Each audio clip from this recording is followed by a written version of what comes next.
morning. Happy Friday, everybody, wherever you are, however you may be listening. Thanks for making us part of your day. Happy Friday to all who celebrate it. Every Friday is Good Friday here at RTP Talks. I'm happy to be here. I'm elated to be here. I'm exhausted to be here. Goddamn, this government is exhausting. Jen is also super excited to be here this morning. She texted me 5:30 this morning and said, I can't wait to start the show today. I had the best date I've ever had in my life, and I can't wait to share it with the folks. So, Jen, without further ado, she hasn't told me yet, but go ahead, Jen. 5:30 this morning. Best date I've ever been on, she said. She said, this might be the one. Go ahead, Jen. Yeah, that's exactly what I said. Yeah. Because I'm communicating at 5:30 in the morning. I assumed you were just getting home. Right. No, it actually was a decent date. Tell us about it, Jen. He looked like his pictures. That's step one. That's pretty good. Step one. He obviously thought I was awesome, so that's fed my ego. Did he say that? He told you were awesome? He didn't use those exact words, but what words did he use exactly? I can't tell you that. It's a secret. Jen? What? What words did he use? I mean, you could tell he was into me, and it was fine. That was good. So. Okay. And we went to a bar and grill. Is that correct? Yes. All right. It was. Yep. We had. I hadn't been to this place before. It was like. It was kind of like an Italian food, but a grill. I don't know if that makes any fucking sense, but it was like Italians can grill, probably. It wasn't like. You know what? Do you guys have like a macaroni grill? You guys have I don't know if they're. I haven't seen a macaroni grill in a long time, but I know what it is. It's like that. It's like macaroni grills, kind of like Italian food. So they have like the stone ovens. Yeah. So I mean, it says grill in the names, but it was like a macaroni. It was a lasagna grill. Got it. Keep going. Yeah. Okay. So, yes, I mean, what drink did you order? We were wondering that. I got a lemon drop, actually. What is a lemon drop? Is that just vodka and I don't know what a lemon drop is. It's like lemonade and sugar rim and yeah. Okay. Where'd you go after dinner? We didn't go anywhere. I had to go home because I had a curfew from my spawn. What was your curfew? I was home by 9:15.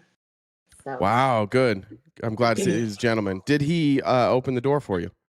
Yes, he did. Did he come and pick you up? No, we've been over this. You don't. Oh yeah, that's right. I forgot. Sorry. You don't let people know where you live. I forgot. Sorry, my bad. Not right away. All right. Do you want to tell us anything else about him? He's tall. How tall? 6'2".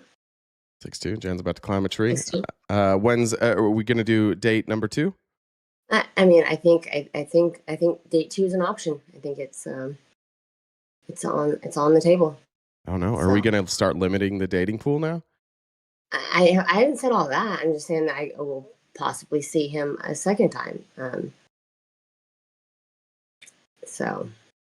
6'2" is what in centimeters? I have no idea. I think it's 188 centimeters. I think. I think because for whatever reason on Tinder they put it in centimeters. Yeah. I think so. You date like a dude. Women can't let strangers know where they live. Yeah, I hear you. I'm still new to dating. Give me a break. And I didn't do it very long, so. You like to wife up soon.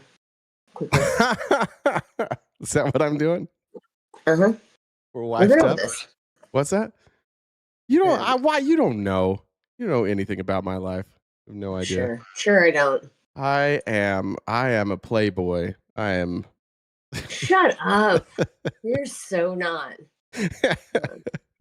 I'm out at clubs. I love clubs. Those are my favorite places to go. I love raves. Raves are also very fun. Those are my big things. But yeah, so like, I mean, after the like, he texted me, wanted me to let him know when I got home, and um, he did, like, it's being an only parent. It's like I have to figure out when I can get rid of my kid, or like if she's not around. So I can't just go around and date whenever. It's not like I have set time off. So how about age? Where are we at age wise? Older, younger? he's older by a couple years. Like 2 Whoa. years. Whoa. So he's like about to retire probably. What does he do for work? He works for the state. Nice. They got that. Got to get yourself a pension, daddy. I love that. He's never been married. Doesn't have any kids. Whoa. All right. Well, we'll have to talk to Spawn about this. That's great. We love this. We don't want Spawn's a whole deal. She just pouts, like, and it's obvious. So. Oh, is he a cop? No, he's not a cop. Okay. There are a lot of red flags popping up here. Just one. I just saw the one. He's not a cop either. Is it Chad Bianco? No. Any red flags? None that jumped out at me right away. What was none that jumped out. Did he text you this morning? Not today, no. That bitch ass. Let's go, Tim. Get it together. Is his name Tim? I want his name to be Tim. Tim. Well, where did Tim come from? I don't know. I'm going to call him Tim, though. I want his name to be Tim. Step it up, Tim. Ash, I'll talk to you about that later. Whoa! No! I'm kidding. Oh, did we kiss? Huh? Did we kiss? We may have. Had a girl. So. Girl. But Jen dry humped in a car last night. It was phenomenal. Yeah. Go back to the days where, like, you know, you're not hiding from parents anymore. You're hiding from your kid. Did you tell him any jokes? No, I did not tell him any jokes. No jokes. Jen made fun of my joke right before we came on air, which reminds me, it's whose birthdays today? Oh, Namaste and Madeline's. Namaste and Madeline's, and I said Namaste, happy birthday to both of them, and Jen told me I was a fucking idiot. That's right before we went live. Fucking stupid. Fucking stupid. Well, you're stupid. It hurt my feelings. So. All right. He didn't lick your fingers then? No finger licking, no. That's too bad. Is finger licker, he's out of the picture now? No more finger licker? Yeah, we've been over this. Yeah, I didn't remember. I can't keep up with you. I know. I'm just a domesticated cat. You're a wild mountain lion. I can't keep up with you. Are you calling me a cougar? Oh yeah, I was. Yeah, kind of. Yeah, that's not bad. Yeah, that was kind of nice. You're welcome. God. All right, you got a joke for us today and some announcements? I do. Yeah. All right, hit us. I mean, you're here every day, so we got you as our long-standing joke, but we can other stuff. Anyways, we got our gift goal. Like you guys who are here every day, we have that gift goal which we need to hit. This is our job. We do this each day, Monday through Friday, from 9:30 to 1 Pacific time. So how we pay the bills is Venmo, Cash App, PayPal, Super Chats to knock out that goal, so we can keep doing this. If you haven't subscribed to us already, please do so. Like the stream on YouTube and on Twitch. I don't know how. I don't think you can like it on Twitch, but if you want to use your Amazon Prime sub, you can get a free subscription from Bezos, and you don't have to use your own money. If you guys disagree with RTP, you can come up and talk to him. You won't. But how you do that, send me a message on Discord. My Discord is the same as the Venmo. So Jen with 2 N's, Deb with 2 B's, the number one. What are you laughing at? I was laughing at the person who was spelling out douche one letter at a time. I think you can say douche. It's all right. You can just say it. I just thought it was funny. Sorry. Oh. So I think that person like in here often crying. Living life one hoe at a time. I bet, bud. I bet. Right. I try not to read the comments when I'm doing announcements because I will get distracted. So anyways, if you guys want to come up and talk to Jay, like I said, you message me on Discord. Discord is the same as the Venmo. So Jen with 2 N's, Deb with 2 B's, the number one. Check out the link tree in the bio. We're on most social media platforms. We've got merch, Jay's on Cameo. And yeah, working. And we upload the episodes to Spotify. So what's the difference between a dad joke and an athletic rabbit? And an athletic rabbit? Mm-hmm.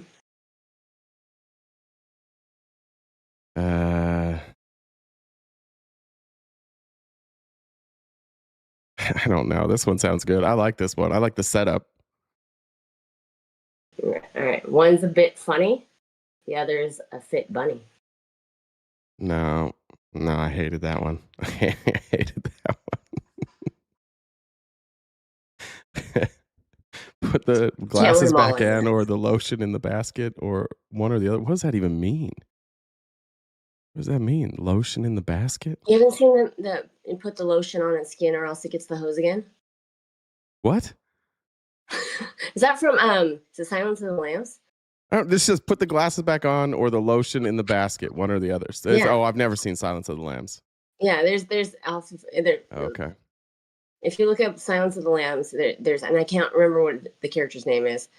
He's got someone in a, I don't know if it's a basement or if it's a hole, but he's got someone trapped or locked. Buffalo Bill. Okay. And so Buffalo Bill likes to wear his victim's skin, so he tells them to put lotion on the skin so it's soft. And so at one part in the movie, like he's taking a basket down to the hole and saying, "Put the lotion on the skin, or else it gets the hose again." Oh, yeah. Oh, so it was a reference to lotion. That's about murdering people, right? Yeah. Okay, cool. I'll probably not watch that. That's why I know it. That's why the lambs are so silent. Yeah, that's a good point. Yeah. I don't watch any of those. I'm just a simple man. Okay. Anything else? Nope, you can get to it. All right, let's get to it. Let's kick things off with our favorite pollster, Harry Enten. Actually, a couple comments I think came through that I forgot to read from Jen. Marlene said, "I'm 62 and more progressive than ever. Fuck old people who can't change. I have not been able to give, but I listen." Thank you, Marlene. Appreciate you. And Daniel said George Bailey said, "To honor Namaste's birthday and her giant brain, here's my Antifa dues a little early. Thanks for a great show and happy birthday, Namaste." Happy birthday indeed. And anybody else who's having a birthday today, I hope it's wonderful. Let's get the video up here. Here is Harry Enten. My favorite show's Human Centipede. Yeah, for sure.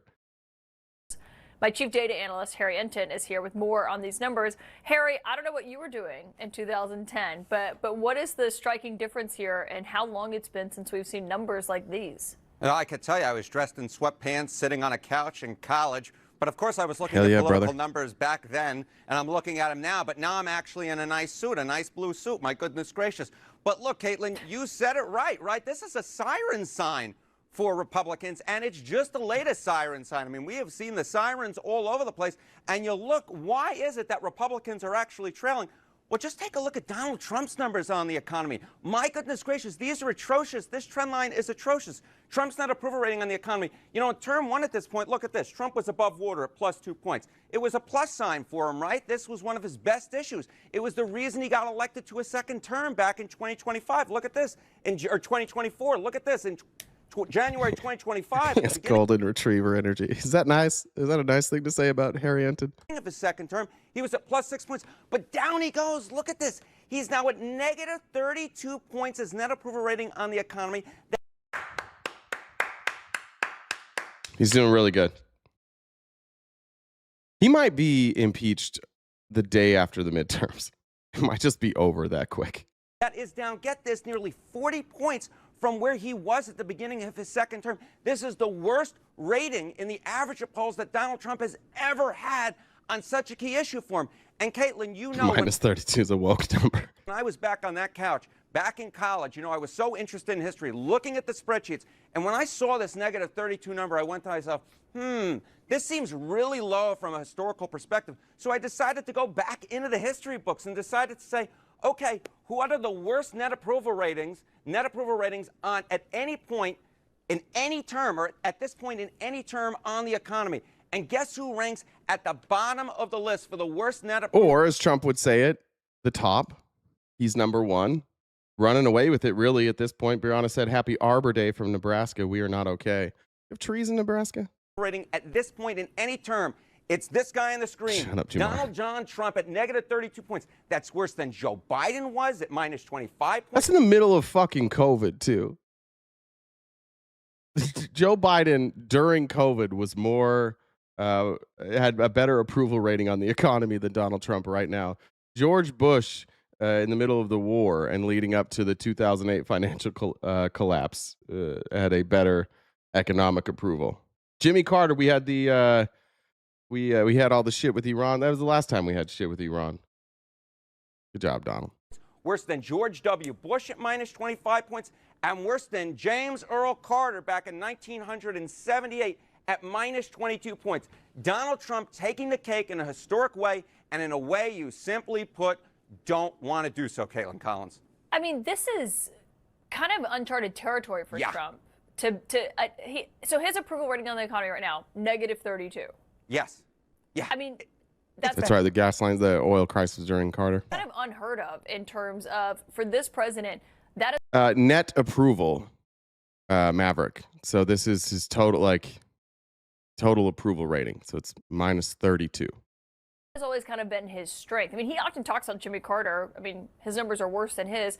The president always talks about how bad it was under Jimmy Carter. He talks about inflation under Biden. Obviously, we all were aware of that. Negative 25 is what people were giving him then.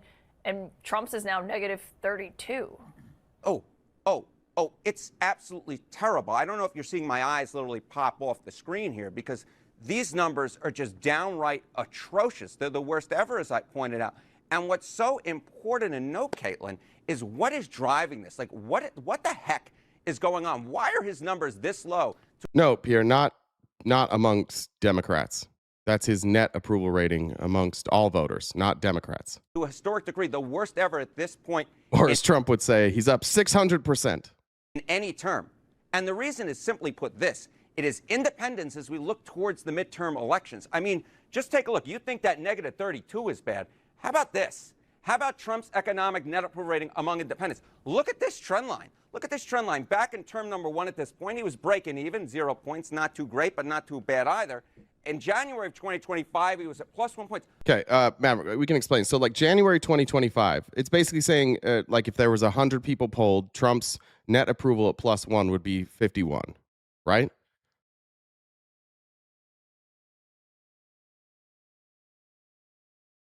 Look at this independent number. I mean, I don't even know what the words are for it. Negative 55 points. That's a nearly 60-point drop. If these numbers hold in the midterm elections, wave adios, amigos, kiss a goodbye to that Republican majority in the House and maybe the Senate as well. Well, and on the House, Harry, I mean, obviously, what it was in term one, April 2018, that was before the midterm elections that year that Republicans lost. And obviously, Democrats regained the majority. Nancy Pelosi became House Speaker. I mean, now to see that going from 0 to now negative 55 with independents is quite worrying for Republicans, I would imagine. I would definitely be trying to run, if I was a Republican, away from Donald Trump's economic record, at least in terms of the minds of the American voters. But you know what? It's like quicksand. There's simply, Mav, it's just you take the percentage of, I think it's the percentage of the people who disapprove, and you subtract that from the percentage of people who approve. Truly nothing that they'll be able to run away from because they're just going to be dragged. Yeah, they do more than 100 people. I was just saying, like, that's essentially what it would be if there was only 100 people, and that would be your net approval rating. Drag down. Harry Enten, thank you. Make sense? All right. Okay, moving on here. AOC is being petty. I'm here for AOC being petty. There's not a real good reason to show this other than I really like it. Themselves and coming forward. Okay, so who do you think the next person Trump should fire should be? I mean, is he out of women? Because that seems to be his pattern right now. It's Tulsi Gabbard. Yeah, I mean, Trump only seems to have the capability to fire female secretaries.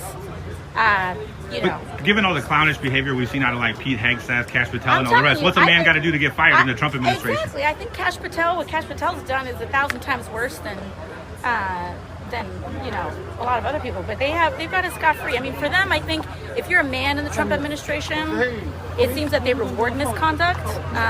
So hard to tell.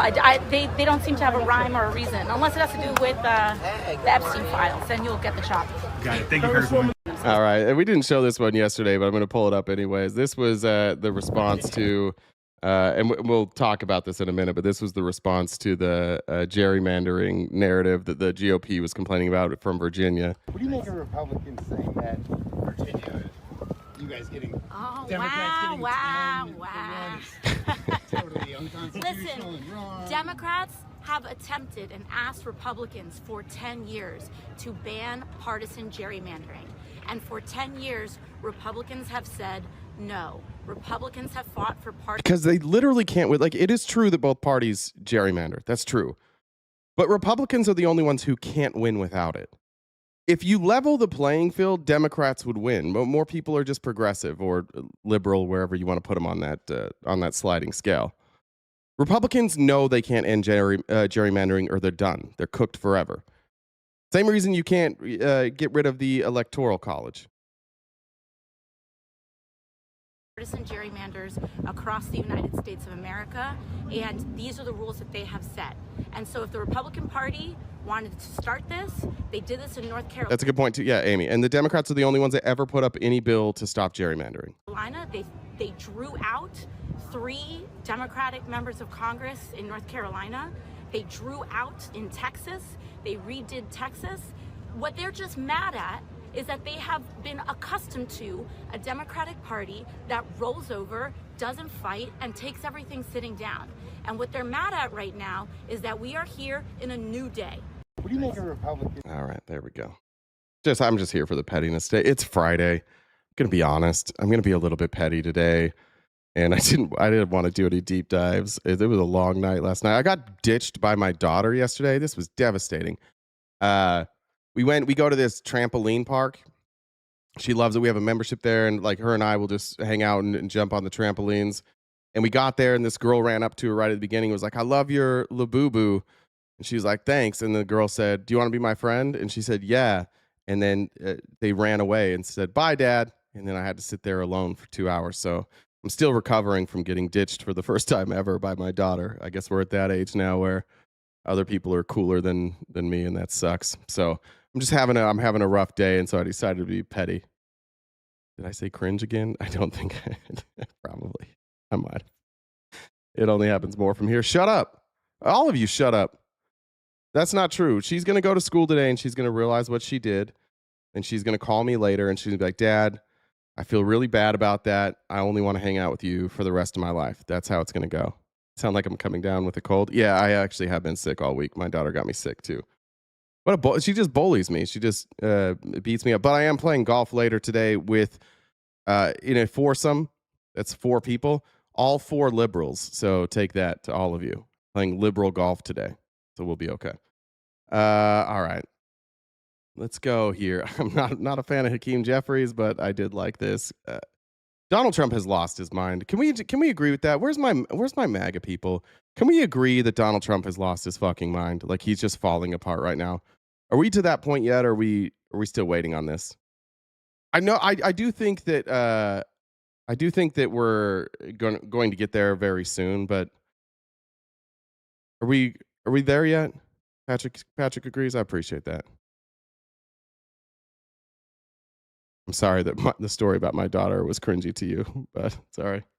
He's not there yet. Okay, well, maybe we can convince you today. We've got some clips today. He's lost his fucking mind. And Hakeem Jeffries, like, when nobody gets mad at you anymore, when everybody just laughs at you and they pity you and your insults don't hurt them anymore, I think it's time to hang it up.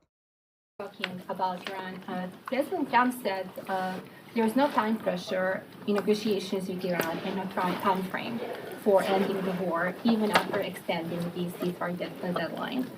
In the meantime, he launched personal attacks against you, calling you low IQ and labeling your criticism as treasonous. How do you respond? Donald Trump calling anybody low IQ is pathetic at this point. He's the lowest IQ person in the administration, and that's saying a lot. There are some very low IQ people in that administration. Both the substance of his foreign policy approach and these personal attacks against you. Yeah, if Donald Trump wants to debate me anytime, any place, in the Oval Office, publicly, on camera, I'd be happy to do it. And we'll see who's intellectually superior in that type of contest. I've got no doubts as to what the outcome would be.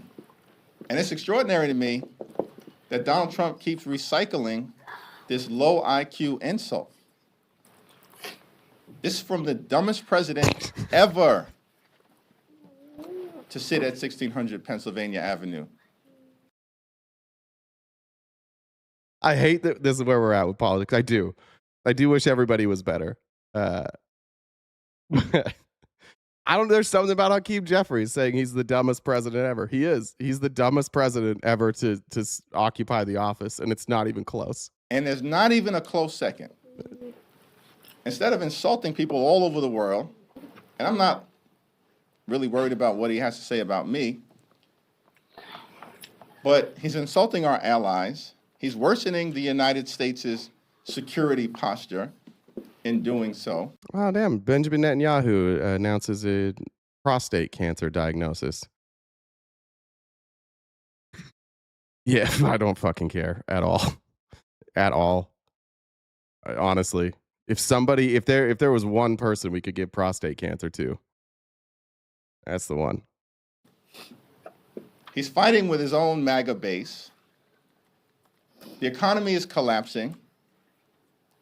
It's a train wreck, which is why it's going to take Democrats to get things back on track. Just being petty. What are you guys talking about? Trump grunting? Are you talking about? I don't know anything about that. I haven't seen this. Aaron Rupar said Trump is about to hit Rem on camera at an Oval Office event. Is this it?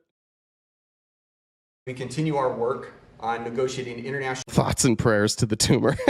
Oh no.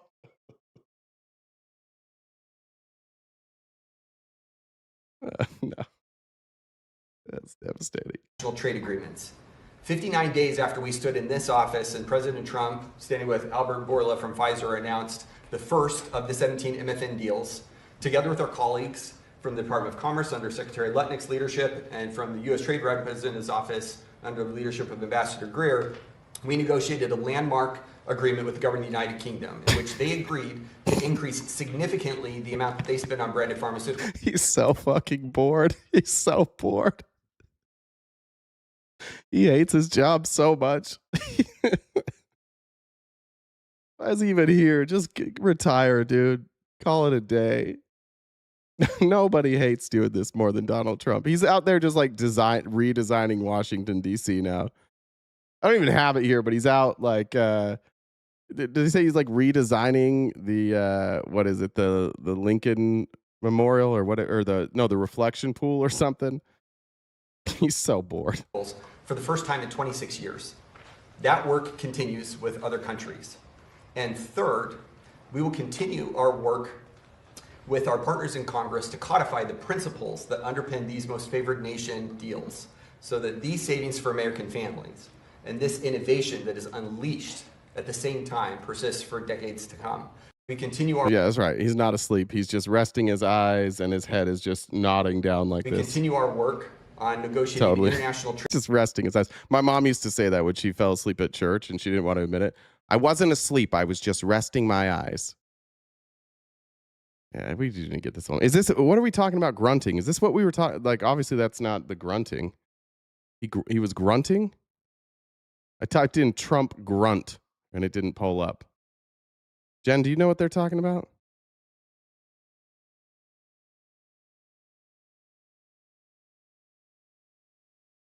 He's just praying. That's he's very religious.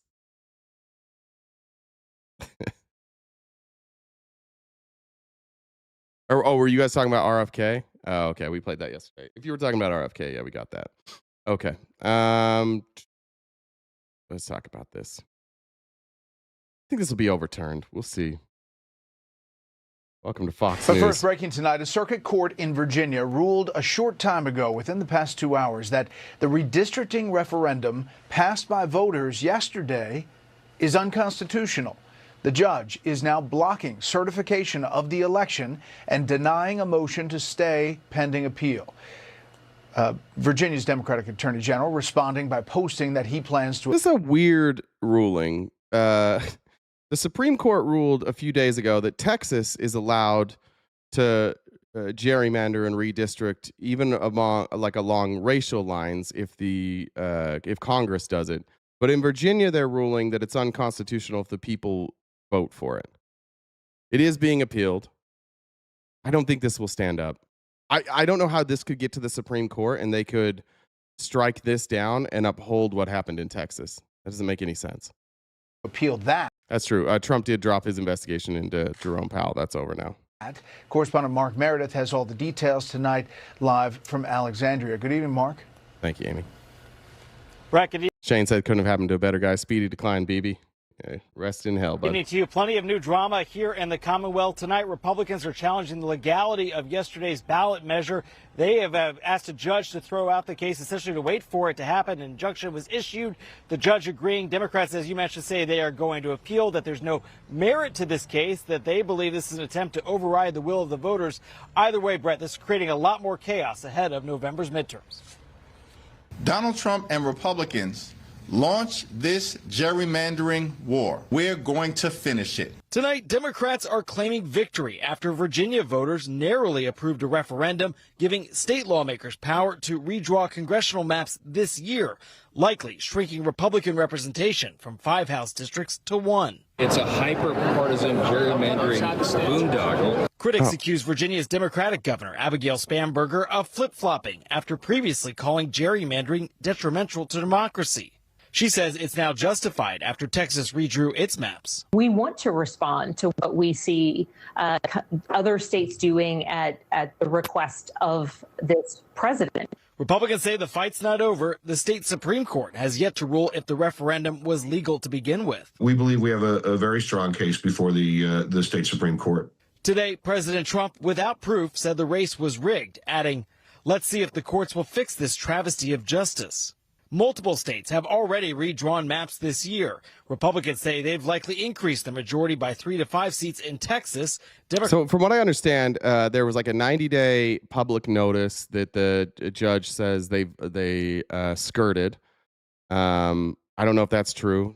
That's what they said. There was some other, let me see if I can find the ruling. There was one other thing I remember in there for part of the ruling. I'll have this play. Democrats say the same in California. Both parties making smaller gains in Utah, North Carolina, and Ohio, with Democrats now holding to a 2 to 4 seat gain overall. Next up, Florida, where a proposal meant to gain Republican seats may be unveiled as soon as next week. Top Democrats are vowing to spend millions to fight back. Today, Governor Ron DeSantis said, "Bring it on." Please be my guest. I will pay for you to come down to Florida and campaign. I'll put you up in the Florida. This is what it was. Yeah. Okay. So the order said that the Democrats failed to approve the amendment before the public began voting, failed to publish the amendment 3 months before the election. And there was one other thing, but that was before. He had struck this down once before, I believe. Yeah, this was in January. And then it appealed and it went to the Supreme Court, and the Supreme Court didn't necessarily rule on the on Judge Hurley's ruling, but said that they would allow the referendum to go through. So this is obviously just going to end up in the Virginia Supreme Court. Governor's mansion. Other states are also looking at redistricting, including Louisiana and Missouri, but some court cases have slowed down the process, and the states are also eagerly awaiting a ruling from the Supreme Court when it comes to the Voting Rights Act, which could limit the role race plays when it comes to drawing new voting maps. Brett. Mark. All right. So we'll see. I assume that they'll hear that quickly. This was a Representative Stephen Horsford, and we haven't, or Horsford. I want him to introduce this topic, but again, not only have we started with the show today with acknowledging that Donald Trump is easily the dumbest person ever to occupy this office, he's also the most visibly corrupt. And the insider trading, not only on like oil futures, but on stocks, and of course on betting markets like Kalshi. There's some other stories here we're going to cover of people getting caught, but this is by far the most corruption we've ever seen from any administration. It's not even close, and still we got at some point, and I think we're close. I think Donald Trump is losing it so badly right now that Republicans are going to be forced to admit that he's corrupt. And I think that when the end for Donald Trump comes, it will be very speedy. I'm going to make I have a bet on this, so it's a biased prediction, but I think there's a very real possibility that he steps away from office, pardons himself, or has J.D. Vance pardon him and his family, and they just get the fuck out of here. Ambassador, 18 minutes before last year's tariff pause, 18 minutes, traders placed enormous bets that the market would surge. And 46 minutes before the president's announcement on Iran negotiations just last week, someone shorted the oil market by hundreds of millions of dollars. Markets don't move like that by accident. And it raises serious questions about market manipulation and insider trading inside Donald Trump's administration. You told this committee that the original tariff pause was part of the plan. Well, if that's true, then that plan was worth billions to anyone who knew about it. Hey, can somebody explain to Bud that this isn't about Donald Trump so he can get his hand off his dick?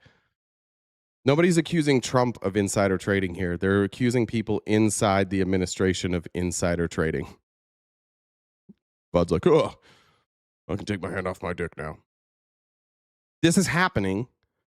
Somebody's definitely insider trading and manipulating markets. We don't care. We love Donald. Advance at the expense of hardworking Americans. That's wrong. And it raises a very simple question. Who knew it and who profited off of the backs of the American people? It stinks. And at a minimum, it warrants an investigation.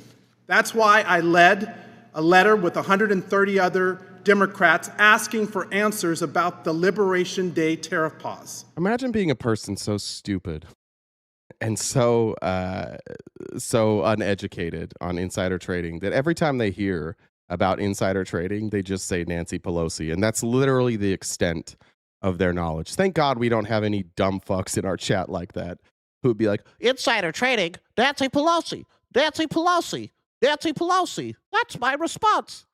Thank God we don't have any dipshits like that in our chat today that we would all make fun of. Oh, man, it's good to have a smart chat and not people who just dismiss everything by going, Nancy Pelosi. We still haven't received a response from you, Mr. Ambassador.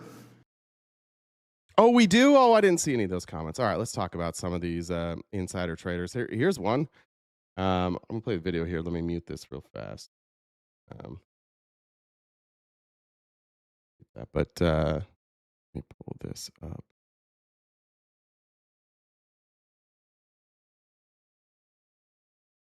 There it is. Okay. So one of the people who was part of this arrest of Nicolas Maduro has now been arrested. Federal investigators say the soldier that was involved, one of these soldiers, I don't have the name. I don't know if the name has been, I think it was Van Dyke was his last name, I think. He bet more than $33,000 that Maduro would be removed and made $400,000. It was the largest position. So like of all the positions on, I think it was Polymarket. Could have been, I think it was Polymarket. $32,537 that they bet that Maduro would be out of office by January 31st. That gave them a 1,242% profit of $404,222. Cool. By the way, that money that he made, that was profiting off of the backs of people with no insider knowledge. And that's real. Those are real dollars that people had bet. That's a crime. Van Dyke is from Fayetteville, North Carolina. He's charged with 3 counts of violating the Commodity Exchange Act, each of which carries a maximum sentence of 10 years in prison. 1 count of wire fraud, which carries a maximum sentence of 20 years in prison, and 1 count of unlawful monetary transaction, which carries a maximum sentence of 10 years in prison. Naturally, Republicans are scrambling to beg Donald Trump to pardon this man. Cool. We're such a joke of a country right now. His name is Gannon Ken Van Dyke. Shut the fuck up. His name is Gannon Ken.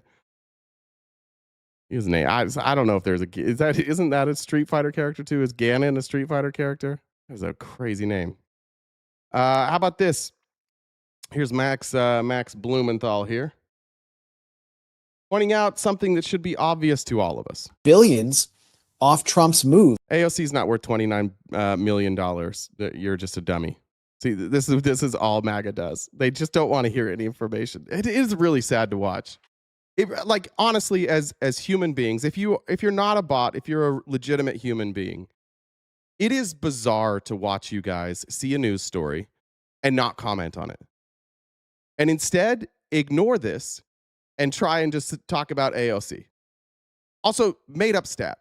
Let's see what AOC's net worth is. What is AOC's net worth?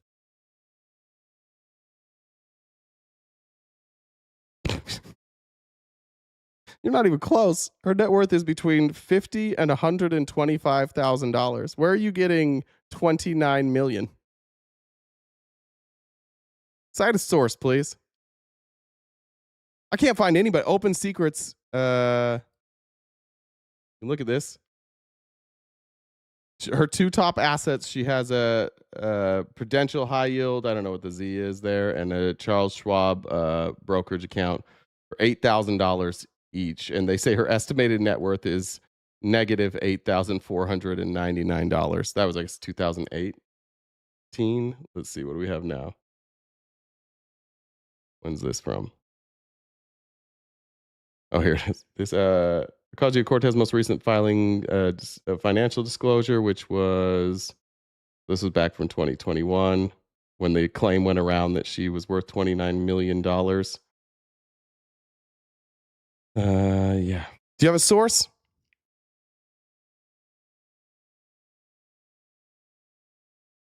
AOC is a privileged yapper from a rich neighborhood. Okay. She's just smarter than you. I know that that's frustrating. She's so smart. She's not from a privileged family, right?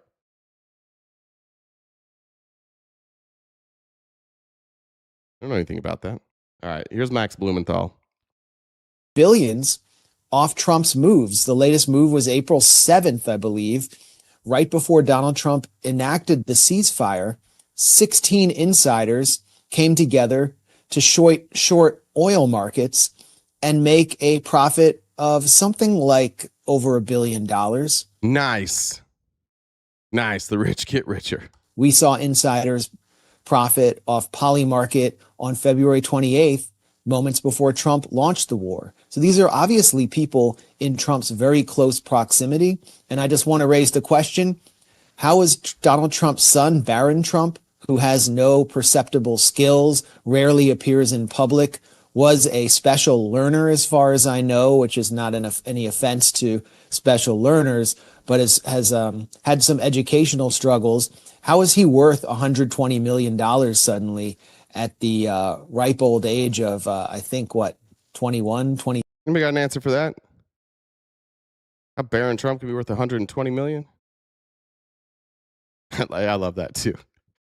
Good. And Caffeine, no, Trump is not a yapper born into privilege. He was born poor, and he made great decisions. And through hard work and integrity, he became a billionaire. That's the story of Donald Trump. He definitely did not inherit like $300 million. He didn't do that at all. And his entire net worth isn't entirely made up now of like a handful of properties and a couple very large Ponzi schemes. Okay. He was a hard worker from a working class family, and he just he put his nose to the grindstone, and he went out there and he worked and worked and worked and worked, for sure. But AOC, got it. All right. I guess I forgot I even had this on here. I'm gonna be honest, I don't feel super good about playing this, but goddamn do I hate fucking Scott Jennings. So let me just preface it with this. Not a single person in here cares who you fuck. I don't think any of us really care if you are married and you fuck other people outside. None of us really care about that. What we do care about, and what I hate more than anything, is people who publicly not criticize, but advocate for demeaning treatment of people who either are gay or LGBTQ or trans, and then they have a secret hidden life. Those are the worst types of people.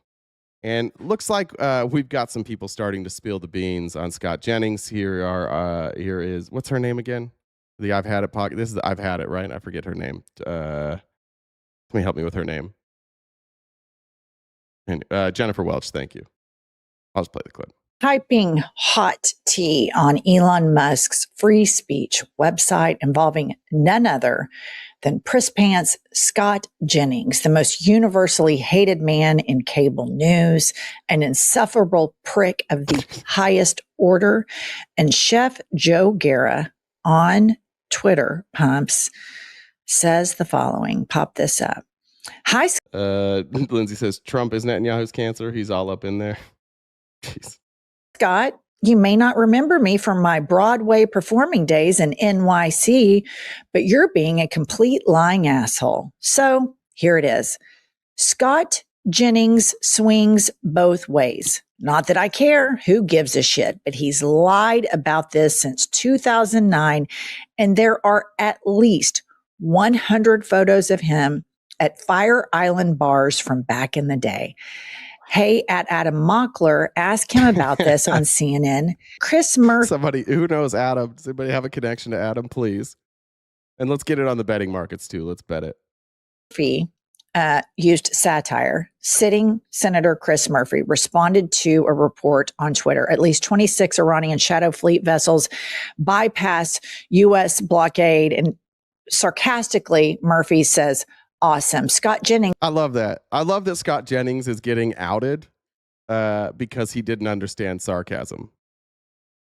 You read this headline, you go 26 Iranian shadow fleet vessels bypass U.S. blockade, and Chris Murphy goes, awesome. Like it's pathetic, right? Like that's kind of how we all feel every day with Donald Trump. Like awesome. Another terrible fucking move. And then Scott Jennings loses his mind. The year of our Lord, 2026, Democrat U.S. Senator openly rooting for Iran to defeat the U.S. in battle. The every Dem on the Hill ought to be hounded today by every reporter to answer for this lunatic. Bro, it's sarcasm. Learn tone.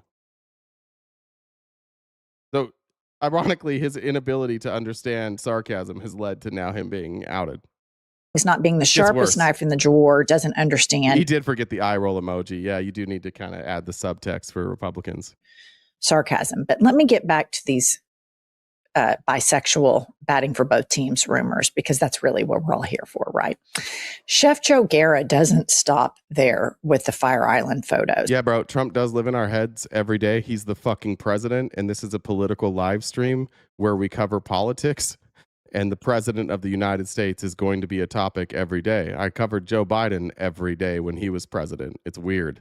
It's weird that why is that a question for you? What would you like us to cover instead? Also, this isn't about Trump. This is about Scott Jennings. You guys have just like somebody who brought up human centipede earlier. That's a good analogy for who the Republicans and MAGA who have become. It legitimately is human centipede. They have their heads all stuffed in each other's assholes, and they have all become one unit that if you criticize anybody, they're just like, you're criticizing Donald Trump. This is Scott Jennings. We're not even talking about Donald Trump. And here you came in here with your head just covered in shit, eyes wide open, though. You're getting poop floaties in your eyes, which is not going to be good. You're going to get pink eye, which sucks. And since you're not pulling your head out of the ass, you're going to infect whoever's asshole you're in with your pink eye. This is going to be an absolute fucking disaster. All because you have an obsession with Donald Trump and you're upset that we're covering this. That's weird. Whose comment am I supposed to read? Who sent a comment? I don't know what comment it is. You got to send it again. Unless did Jen send it? Goes on. Scott Jennings is a liar. He was a liberal Republican and hitched his wagon to his orange master because Trump blackmailed him, and there's money there. If you want to know how Trump gets away with shit, just ask anyone who performed in the arts between 2002 and 2010 in NYC. Remember when you sued to go to Jack Rose Steakhouse and drink 6 martinis every night and hit on the wait staff? Hell yeah, Remember brother. when you stumbled out of Trailer Park at 4 a.m. with a guy named Richie, not his real name, and kissed him for 30 minutes at karaoke night? Scott Jennings is having a good time, man. Doesn't that suck for Scott Jennings that he can go out and have a good time like this, and then he has to show up for hair and makeup and pretend that he didn't have the best night of his life? I'm kind of proud of Scott Jennings for going out there and having a good time. Own it, dude. Own it. Remember when you hung out at the Playwright and tried to take home dancers? Oh, then there's your extensive hanging out at Pravda on Houston. Remember those frosted glass bathrooms? Yeah, everyone else does too. Chef Joe Guerra has said that he has given these photographs to a journalist that can vet these more thoroughly. But I just want to say, as I always say, I have no problem if Scott. I'm also going to say, is Patrick, you're better than this. Stop saying rent free. Rent free stopped being like a good comeback 10 years ago.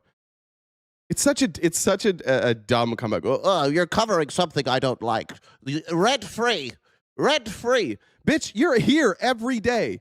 If we're going to play this game, Patrick, who lives rent free in your head more than me?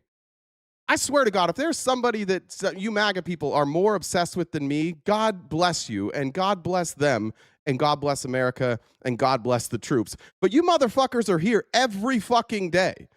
And we're going to talk about rent-free? Jesus Christ. And I'm also not going to fuck you, but Scott Jennings might. Scott Jennings likes to swing both ways. If he likes a penis from time to time and then changes his mind another day, I don't give a shit. It's the hypocrisy that is so disgusting. Pumps. Well, and you look at this, and obviously we don't. Why does she call her pumps? Somebody, I don't know what that is. Why does she call her pumps? Know that this is true. In the coming days, they're going to show us, are these allegations provable? Thanks, Tanya. But I have found in my experience with lying people, this guy, this chef, he has laid out a lot of details, unnecessary details that give credibility to the story. And just the final thing I'll say on this is, of course he does this. I mean, we don't know that for fact, but of course he does, because that's what MAGA does. They sit there and they say, we're family values. We only want traditional marriage. And then they're on Grindr crashing the site. Of course he's a hypocrite. Surprises me zero. Yeah, and I would just point out that a lot of the times that that Grindr has crashed, I believe the majority of those times Scott. Just a nickname? Okay. Jennings was present. You can conclude from that what you will. Bud, why you think Bud's the host of Badass as long as he's not in front of you? Bud, if you know anything, if you've learned anything from your dad, I'm never in front of you. I'm always behind you. Ask Daddy about that.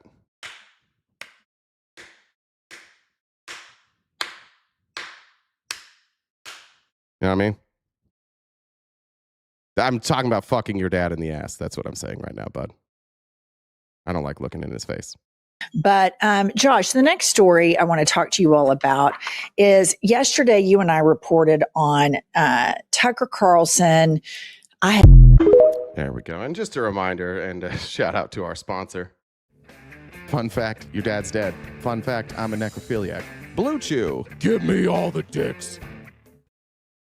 Just a good reminder. All right, we're done with Scott Jennings for a little bit. We'll see how that goes. I'm going to guess he doesn't address it, but another just bizarre story coming out of Daily Mail here. The Trump aide suspended from counterterrorism job hours after Daily Mail revealed a shocking sugar daddy sex scandal. I don't know how many more of these we need. A glamorous Trump aide has been suspended from her job after the Daily Mail exposed her dates with older sugar daddies for cash. Julia Varvaro was put on leave from her job as the Deputy Assistant Secretary for Counterterrorism. By the way, 29 years old, not a great deal of experience somehow as the Deputy Assistant Secretary for Counterterrorism.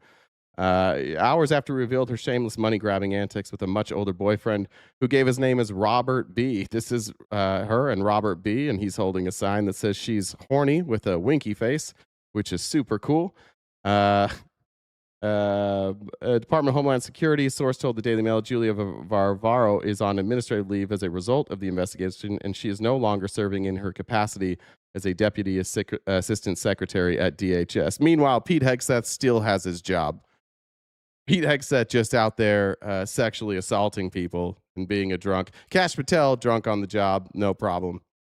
Corey Mills, no problem. But she apparently takes money from older rich men and she loses her job. Yeah, I don't hate her hustle either. Good for her. Who cares? Ferraro's hunger for money and gifts from older men sparked national security fears. Now that does make sense, because if she's not going to be careful there, we could have some real national security concerns. That could happen. What if she gives secrets to the wrong person? That's fair enough. One of the sugar daddies, Robert B., a 57-year-old divorced father, told his story to the Daily Mail after meeting Varvaro on a notorious website. We can check that out here. Is it gonna make? It's gonna make me go through a paywall. Damn it! I'm not gonna read that one. So, AOC was right. They'll get rid of women for literally anything. But if you're a man, you can kind of do whatever you want there. Oh, we got somebody crying. Who's getting upset in the chat? Young people should have no power.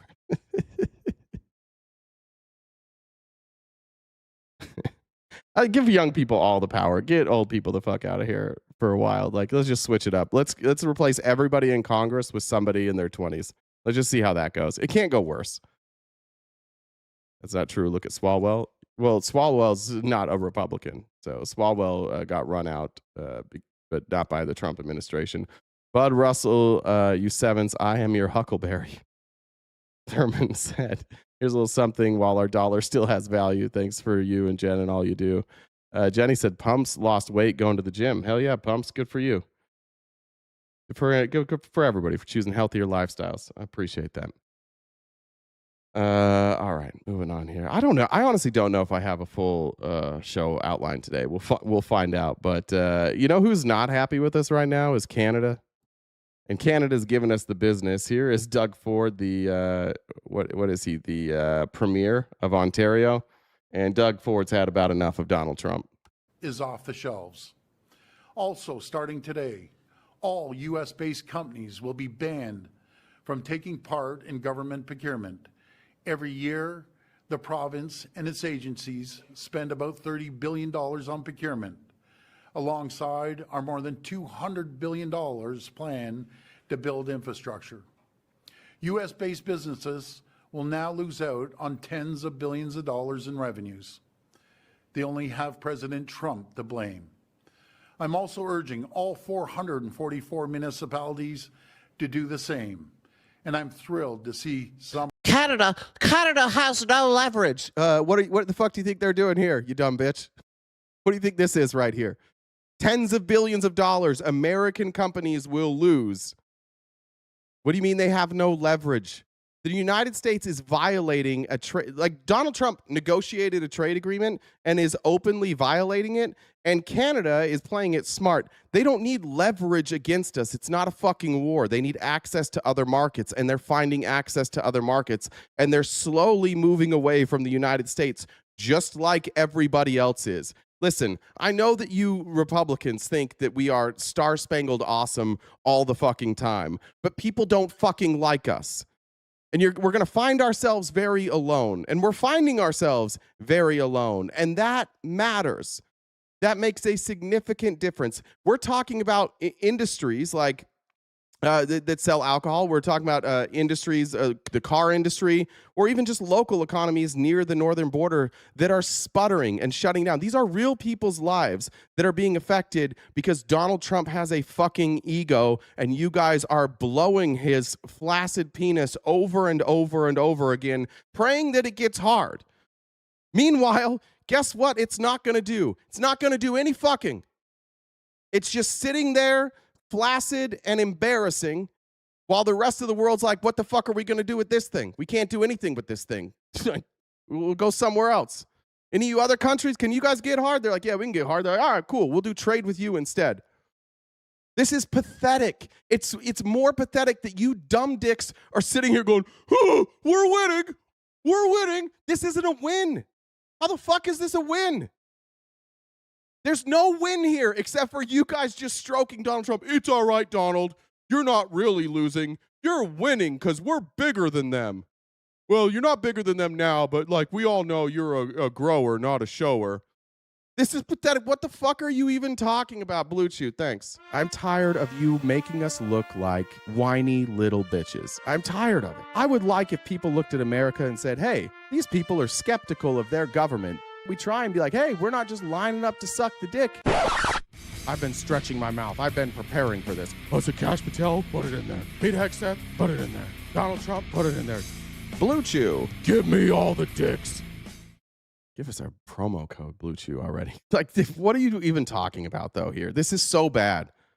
This isn't good for anybody. This isn't a win. This isn't leverage. This is them legitimately saying we can find other ways to not use the United States. Are already stepping up. For example, Mayor Patrick Brown in the city of Brampton and many other cities. As part of this government-wide procurement ban, we're going one step further. We're ripping up Ontario's contract with Starlink. It's done. It's gone. Yeah, it's like the suck it, Elon. Cool.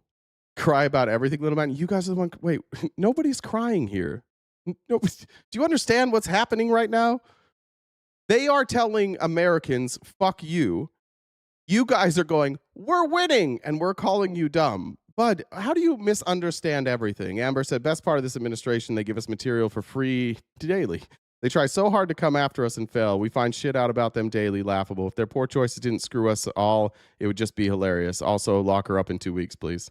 We won't award contracts to people who enable and encourage economic attacks on our province and our country. Alongside federal tariffs and the measures my fellow premiers are bringing forward, this Team Canada's opening response. Just so you guys know, if you have sent, well, a reminder, I'll do the announcements. We are crowdfunded, so anything you can do to help us knock out that gift goal by the end of the live would be greatly appreciated. Oh, fuck. Never mind. I was about to make a joke. Never mind. Jen may be unavailable for a little bit, and so if you do send something to Jen, it could be delayed, so I apologize for that, but she's not going to be here. So that's pretty cool. There's Doug Ford. Let's get over to Prime Minister Carney.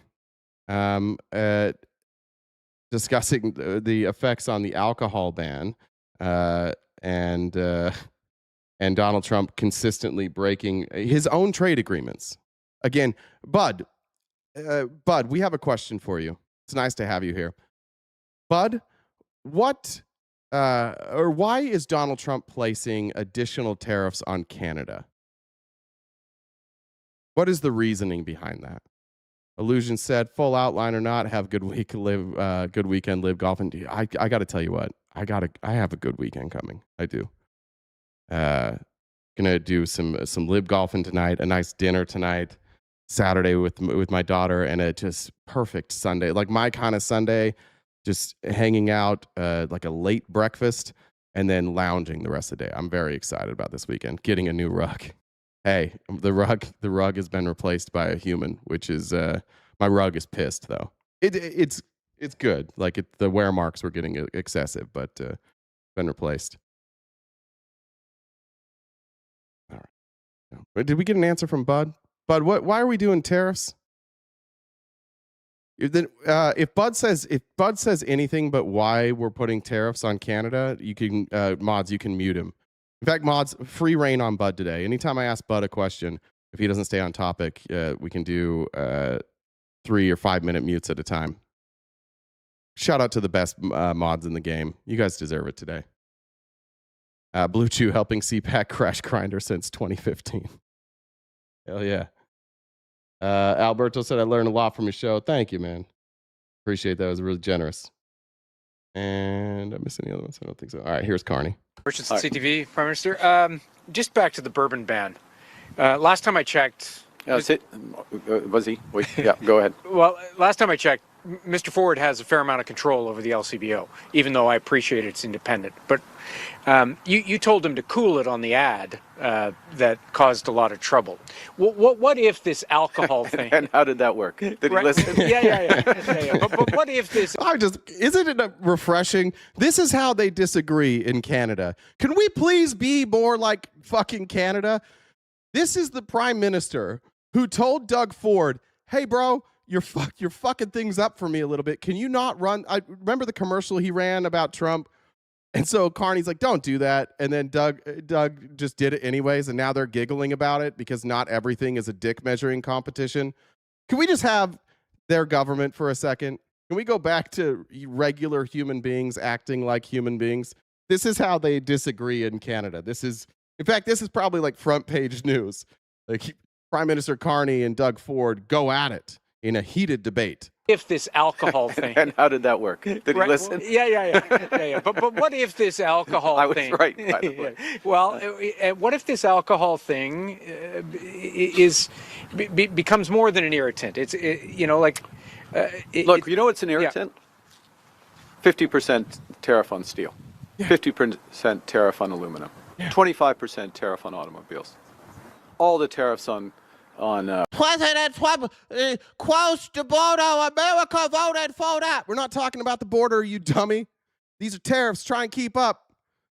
How do you guys not know anything ever? Fucking ever. Ever. You never know what we're talking about. How are you missing this? This is about tariffs. This isn't about closed borders, you dummy. Can you please tell me, Daniel Napper, can you talk to us about tariffs for a second here? Please?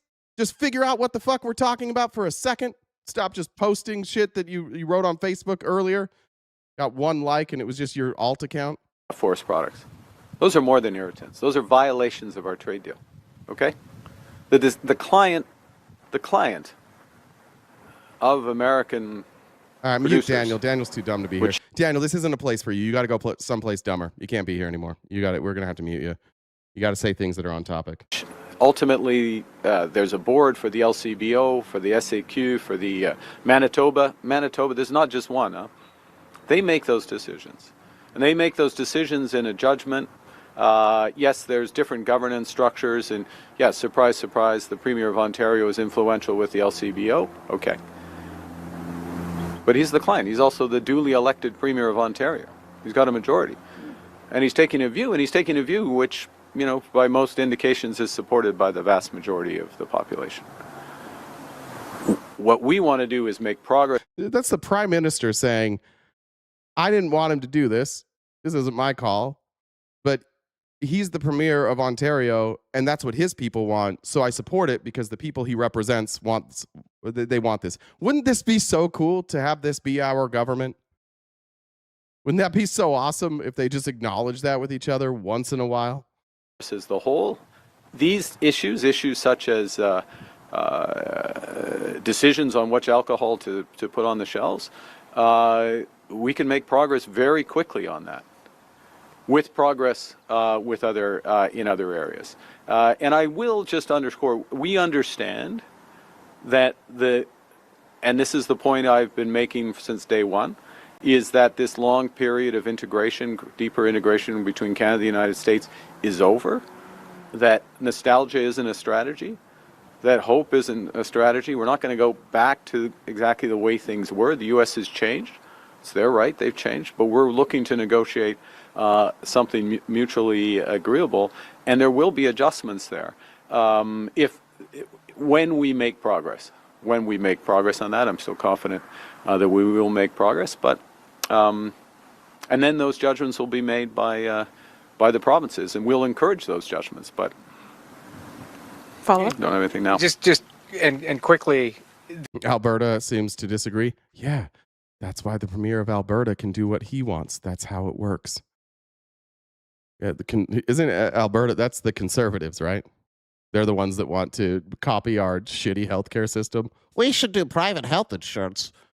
This universal healthcare thing's not going very well. There seem to be two stories. The Americans are quite specific publicly, and you've just been very specific publicly.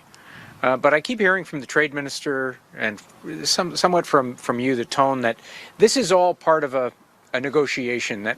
And underscoring that, it seems to suggest that it's normal. Who is the Premier of Alberta? I don't know who that is. It's back and forth. Alberta here. It's Texas. Yeah. Danielle Smith. And they want to separate with their stolen land. Yeah, it's about right. Forth these kind of positions publicly and behind closed doors. It's a normal negotiation. I'm assuming, like most Canadians don't see any of this as normal. Look. What do you think rupture means? Rupture means that things aren't normal. Nostalgia is not a strategy. Things have changed. Things have changed fundamentally. We get that.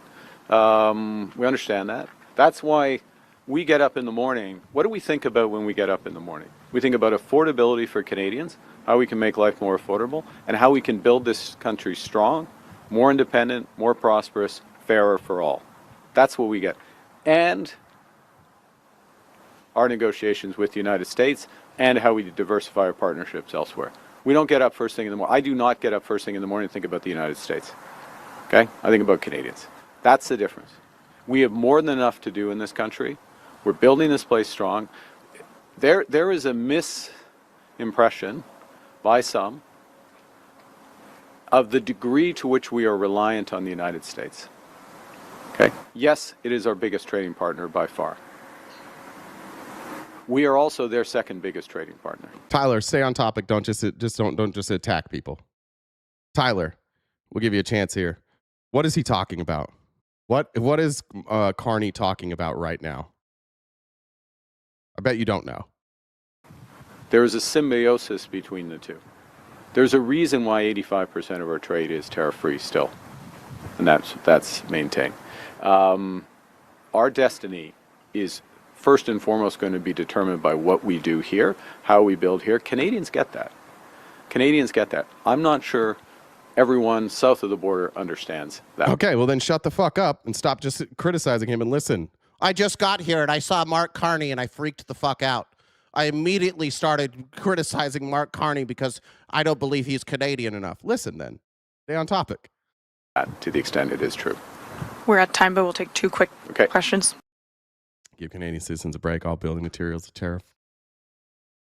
All right, here was Justin Trudeau. Oh, boy, the same people are going to now go after Justin Trudeau. But here's the reality of what's happening in Canada and how this will affect us as Americans.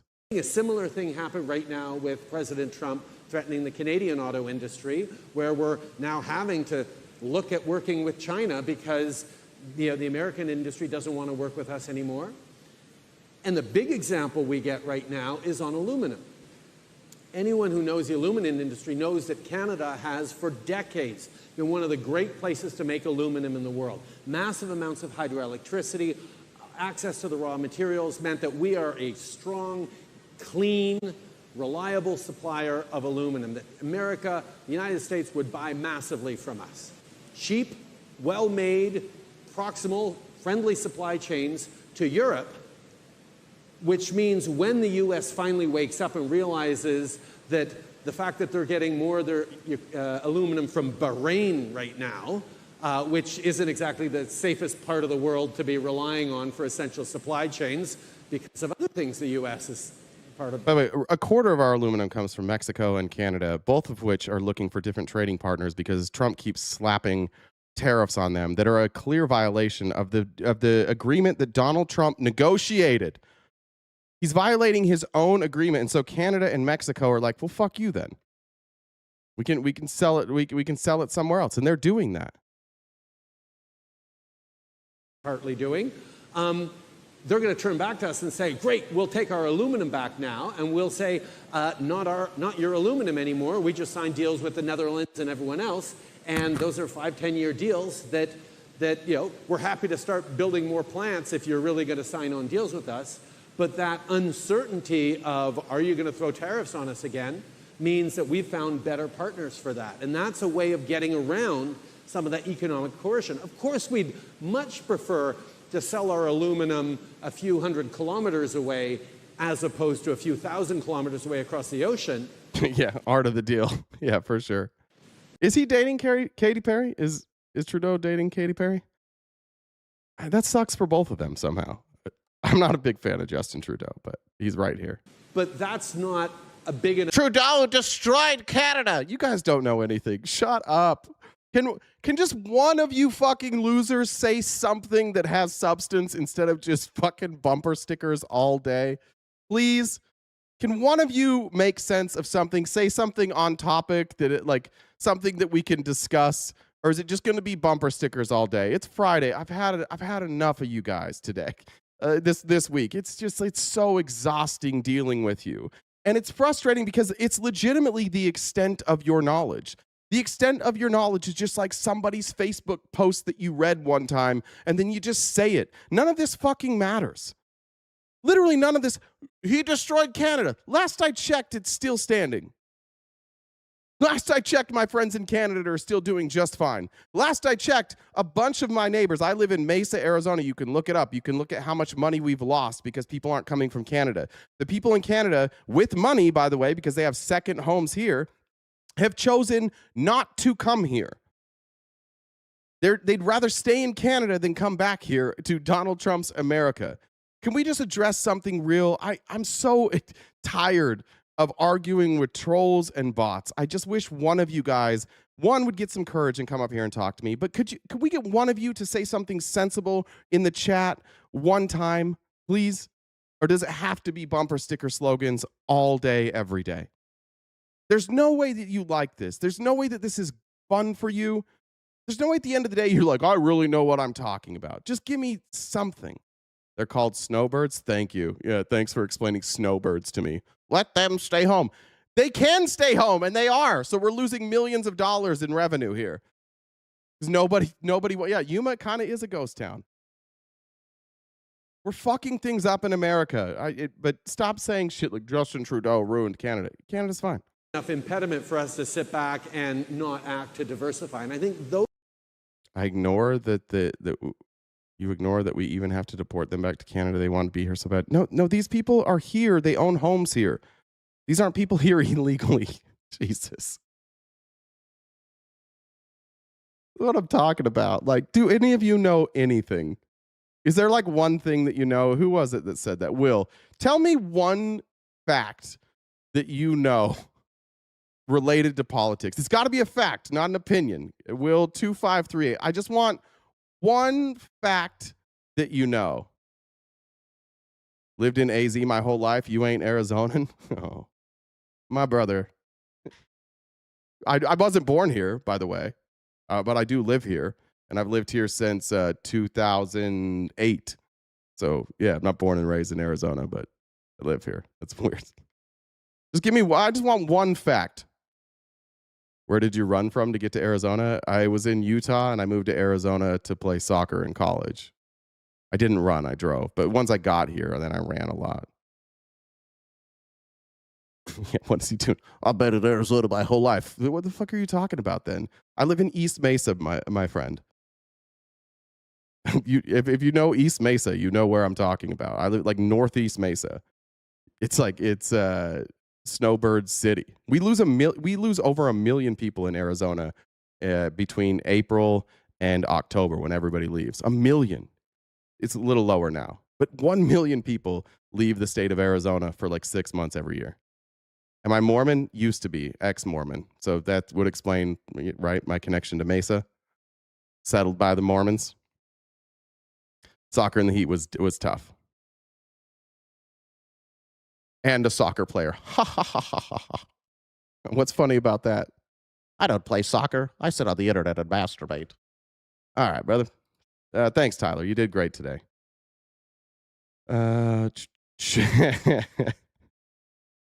Wait, Jen, who sent that? I don't know if Jen's here. Whoever sent the China Giphy sent for the goal. Jen didn't give me the name on that. That's incredible.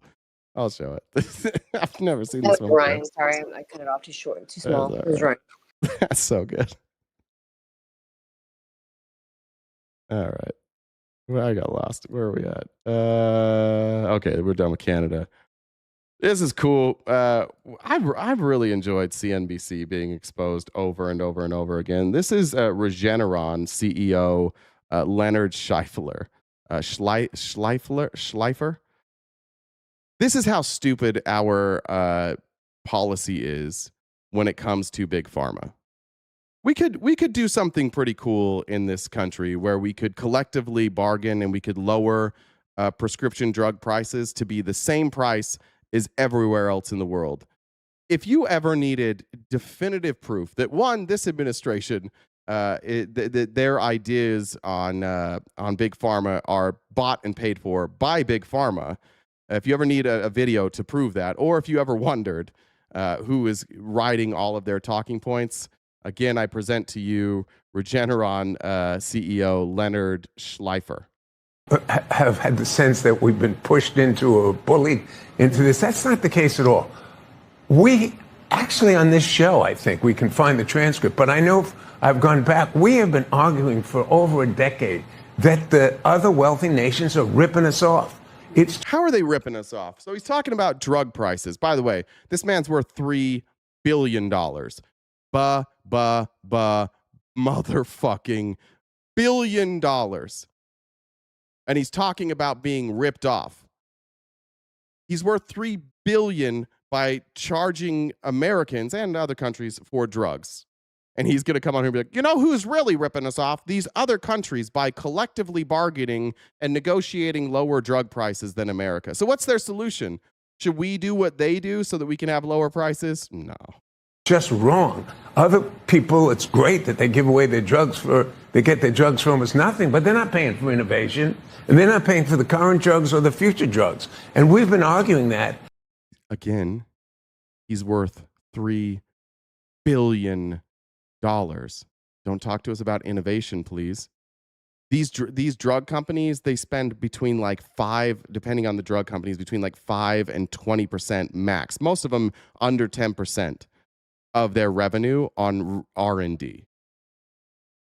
The rest of their revenue doesn't go towards R&D. They spend very little on R&D. This is just a billionaire lying on CNBC with no pushback. The reason that they get lower drug prices is because they don't help us with R&D. No. The reason our drug prices are higher is because we as Americans have no protection because we can't collectively bargain. And so you just bend us over and fuck us in the ass so that you can be worth $3 billion. That's what happens in America. And that's why we are actually proponents almost of this exact design of this MFN, where we hope that prices can come down a little bit in the U.S. and would come up where other wealthy... We don't want to lose our massive profits, so what we need to do is charge every other country more so that we can lower our prices. Or lower our price, bitch. How about you're worth $5 million instead of $3 billion? How about that? How about you're worth $1 million? Why do you need to have a net worth of $3 billion? How about that? Why don't you guys just lower prices and take less of the money? Well, we can't do that. Nations pay their fair share. We have to support this industry, but we have to do it in a way that makes our drugs affordable. Is that happening yet? Are other nations? Then make them affordable. You're the fucking CEO. Lower the fucking prices. Stop paying yourself insane salaries. Get rid of your private jets. Don't run commercials. Don't do stock buybacks. Don't pay out dividends. Don't be publicly traded. Lower the fucking prices. It is incredible how stupid America is when it comes to healthcare that the CEO worth $3.5 billion, just check, $3.5 billion can sit on CNBC and go, we would love to lower prices, but we're going to have to charge other people more, while he's worth $3.5 billion. Lower the fucking prices, man. They don't want to lower the prices. They don't want to lose revenue. They want to make as much money as possible, so they come on here and like, the solution really is we got to make these other countries pay more. You know why you can't make those other countries pay more? Because they collectively bargain and they say, this is what we're willing to pay. And you say, we're going to charge you more. And they say, go fuck yourself. And you go, fuck, I guess we can't have Sweden anymore. I guess France is out. I guess the UK is out. Not in America, though. In America, they're just like, we're just going to keep doubling all of your medications. And it's going to cause your insurance to go up. And if you're poor and you don't have insurance, you're probably going to die. Just lower the goddamn prices. That's how stupid our country is. That's how stupid the capitalists and the trickle-down economics dipshits have made us. We are the dumbest motherfuckers on earth. This is why America's not the greatest country. We are fucking dumb. I'm not reading the chat right now, but I'm 100% sure there is some dumb fuck in the chat right now going, socialism's bad. We can't have lower prices. Universal health care doesn't work. Single payer doesn't work. Capitalism all the way. And we just can't. This guy is the reason. He and his friends are the reason our health care is the most expensive in the world and the least accessible. It's them. And they're like, it's actually the other country's fault. It's not our fault. Agreeing to pay more for some of these drugs? Yeah, I think the Trump administration is wielding a pretty heavy hand there with trade policy. And I think we're starting to see that other wealthy nations are going to. One other thing, this is one of the CEOs of like they offer their drugs on Trump RX and they are seeing record profits. So he's like, I think Trump's doing a good job. Oh, a word? Oh, you're just making the most money you've ever made before? I think this is actually working out really well. It's working out for you, the consumer, which means I'm make more billions of dollars. This is perfect. We're having a billionaire. If a billionaire CEO of a pharmaceutical company is telling you Donald Trump is doing a great fucking job, then you, like, if you're not an idiot, you just know, oh, this guy's making a fortune. He is cleaning up right now. And where does he get that money? From you. From the health insurance companies. He's cleaning up. And then he's up here just like dick riding for Trump. Do you think if Trump was negotiating on behalf of us and lowering prices and these guys were making less, do you think he would be on TV right now telling Donald Trump what a great job he's doing? Hell no. He's here and his stock price is going to jump. He's here to go and praise Donald Trump, which is what Trump wants, and make billions of dollars for his investors while Americans suffer. We have to stop being this stupid. We have to. Or we're just fucked. Like we're gonna be Robin Hood here soon. We're all gonna be living in the forest. There's be like a couple kingdoms, and it'll be Peter Thiel eating people probably. And Alex Karp. We did it. We're doing it. They said we couldn't do it, but we're doing it. And you'll be like, yeah, this is probably good. I always wanted to live in a tree, anyways. I fucking hated my house. Electricity, that was bullshit. I've always wanted to sleep with the bugs. Have to come up. All right. Cool country we live in. All right. In other good news, shout out Texas. I saw this stat the other day. Let me see if I can find it actually.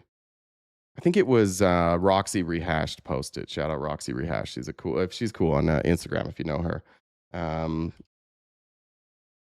Let's see if I can find this. Let's play a Blue Chew ad while that's going.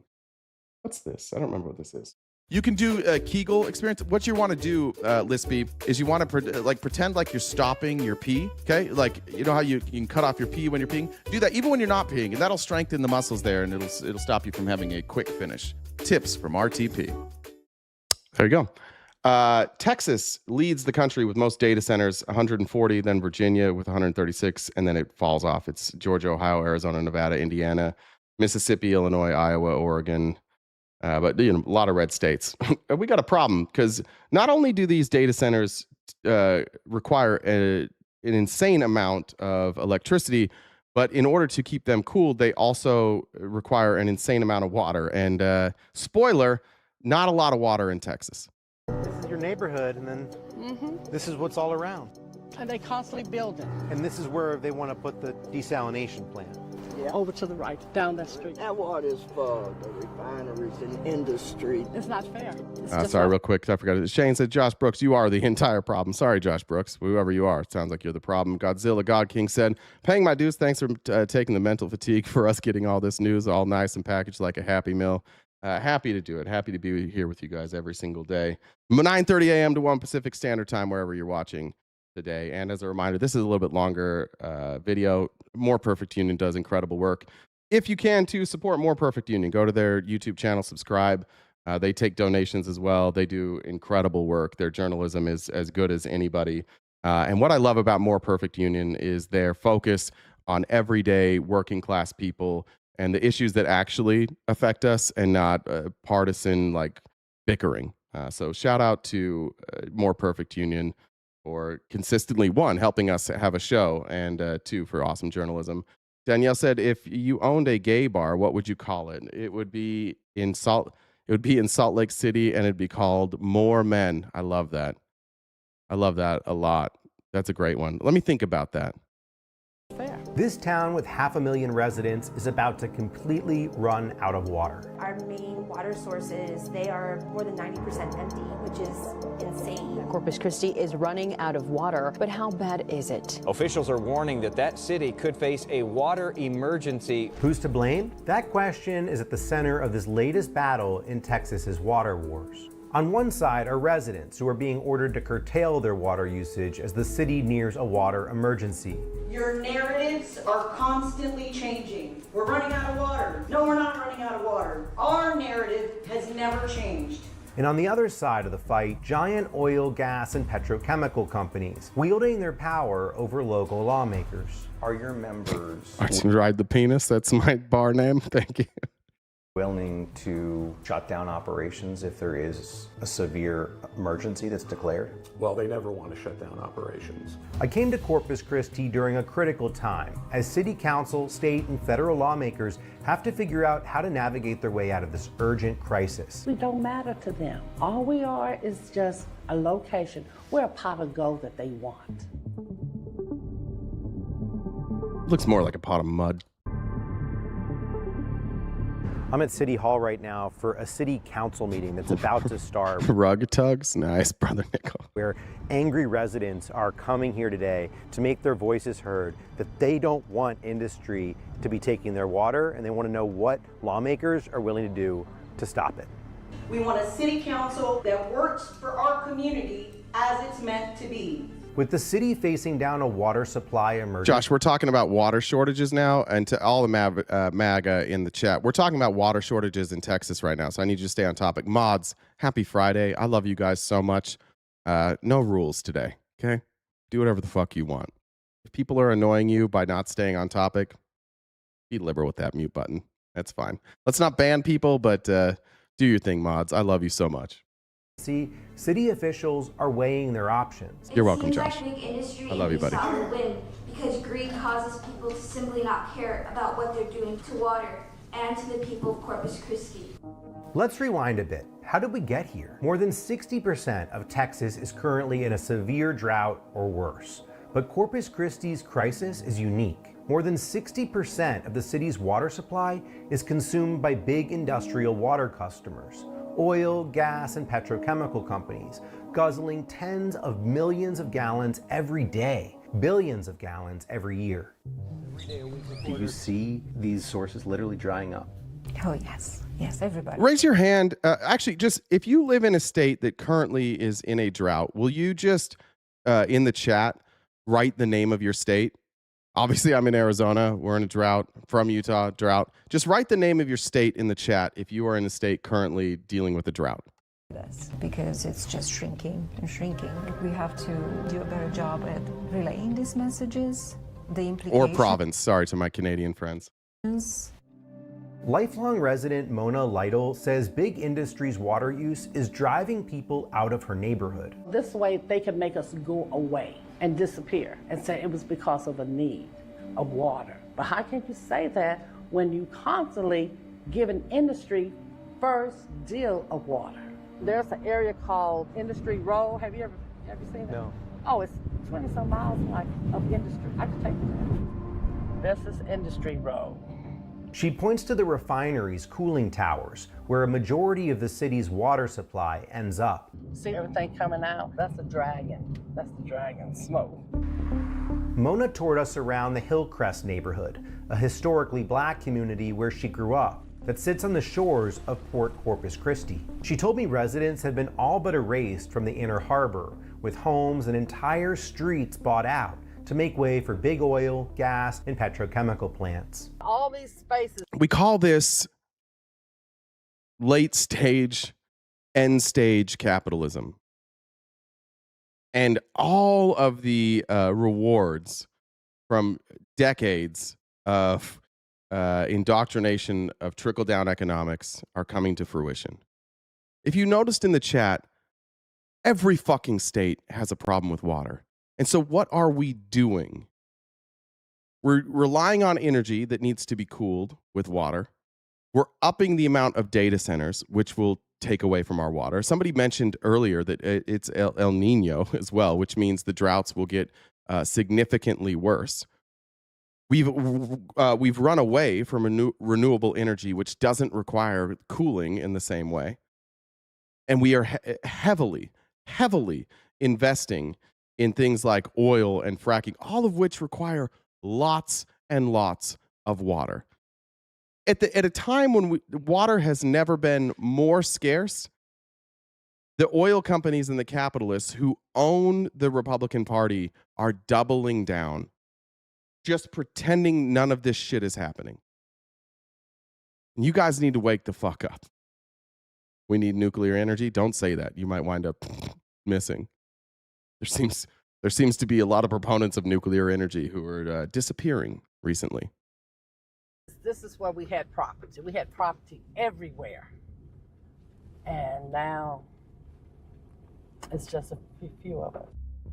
We don't water our lawns. We don't wash our cars. We need water for bathing, cooking, cleaning. Residents across the city have been under level 3 water restrictions and face a $500 fine if they break the rules. It's infuriating. Like, I boil eggs in the morning and I'll let my water cool and I'll leave it on the stove so that I can go and water my plants. I'm just like, this is so ridiculous. Okay, maybe water restrictions make sense during a drought, right? But then Isabella Riza told me something really crazy. You have the highest volume water users for 31 cents per 1,000. Very pro thorium salt reactors. I don't know shit about thorium salt reactors, Grey Keys, but you should send me some information on that. I have no idea what that is. Gallons. They can use all the water they want. They're exempt from the drought surcharge. The city's own water dashboard, it shows that high volume water users. Yeah, wouldn't it make sense to set up desalination plants and data centers in the Gulf of Mexico on offshore rigs? Sure. It would also make a lot of sense to invest in renewable energy. Right? Both of those things would be good ideas. Have used more water in 2025 when we were in drought stage 3 than they did in 2022. So in the midst of drought, the city's policy is to allow big industrial users to keep guzzling as much as they want at lower cost, while residents face drought restrictions. Even as water supply went down, big industry's water use went up. The top industrial water users in the region consumed over 20 billion gallons in 2025. Is that really accurate? Well, that's what the city's reporting. And get this, one of the largest water users is also one of the newest to come online. ExxonMobil and the Saudi state oil company got city officials to sign over a large portion of their water to build a $10 billion plant to make plastics from methane gas. It opened in late 2021. Fucking awesome, dude. That's so cool. We got plastics. That's so cool. We need that more than water anyways. Fuck having a drink.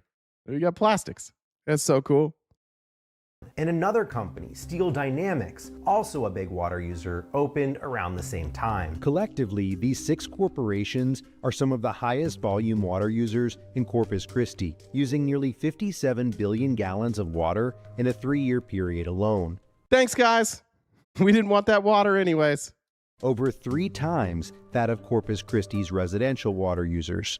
They have to use less. There's no way around it. So what was the city thinking? With water supply already proving fragile, why were they promising... I think a lot of you know a lot more about desalination than I did. I'm learning from the chat, so keep that up. Thanks, guys. Big industry, so much water they didn't have. I'm on my way right now to meet Jim Klein. He's a former city councilman who was there during critical discussions in city government a couple of years ago. I want to ask him where he thinks government went wrong. I think that there's been a long-standing attitude here in Corpus Christi that... RTP, you're not being fair. Think of the poor tech firms that can't save another 0.09% on their bottom line without that water. That's a good point. I'm sorry. I'm sorry, techies. You're right. I didn't think about your bottom line marginally being improved. Bringing new businesses in is an unqualified good for the city. Klein says the city's decision to sell water it didn't have to attract new industry set the region down a dangerous course. Exxon Sabic company, they wanted to use 25 million gallons of water a day. This is going to be a significant increase. And so a number of environmentalists, myself included, went to the council, made public Swish said if that bar is on a lake, call it dock and soak. Love that. Saying, don't. Thanks, Godzilla, God King, for the gifted memberships. Appreciate that. And congratulations, everybody, for the gifted membership. Godzilla, God King in the chat. Oops.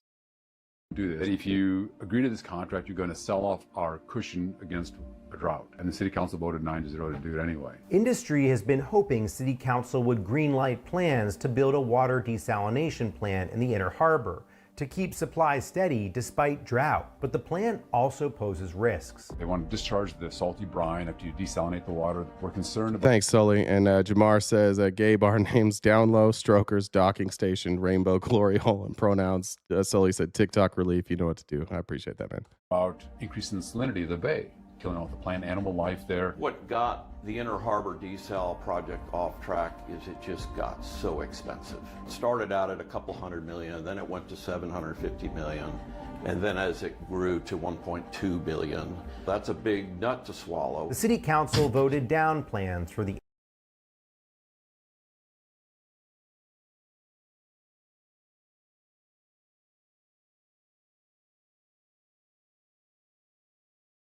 $100 million, then it went to $750 million, and then as it grew to $1.2 billion. That's a big nut to swallow. The city council voted down plans for the Inner Harbor desalination plant in September 2026. While Texas Governor Greg Abbott might be furious.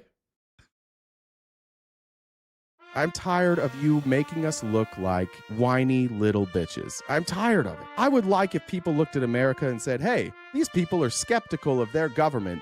We try and be like, hey, we're not just lining up to suck the dick. I've been stretching my mouth. I've been preparing for this. Oh, so Kash Patel? Put it in there. Pete Hegseth? Put it in there. Donald Trump? Put it in there. Blue Chew? Give me all the dicks. Sorry. They squandered it, and then they changed their plan, and then they were indecisive about what to do. Isabella Riza and the group she formed with other concerned residents called For the Greater Good. Yeah, thank you. That's not a phrase. It's not, like, it is a phrase, but it's not used for anything else. That phrase is used for one thing and one thing only. That only describes one thing. No, that's not something that people say. He didn't give it to us. It's in the form of a loan. So we're looking at like $100 million for interest in maintenance operations in a city whose population has been declining, but whose industrial footprint has been expanding.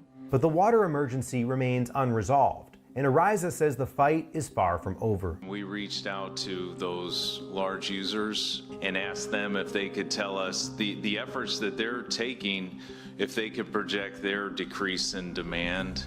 They were a little hesitant to give it. They won't give it directly to us, the proprietary information. She showed me where big industry is putting their money. The last election cycle, there was this PAC that was formed called the Coastal Bend Coalition. And you'll notice it says, right, responsible government for the Coastal Bend. This is how much they have in expenditures.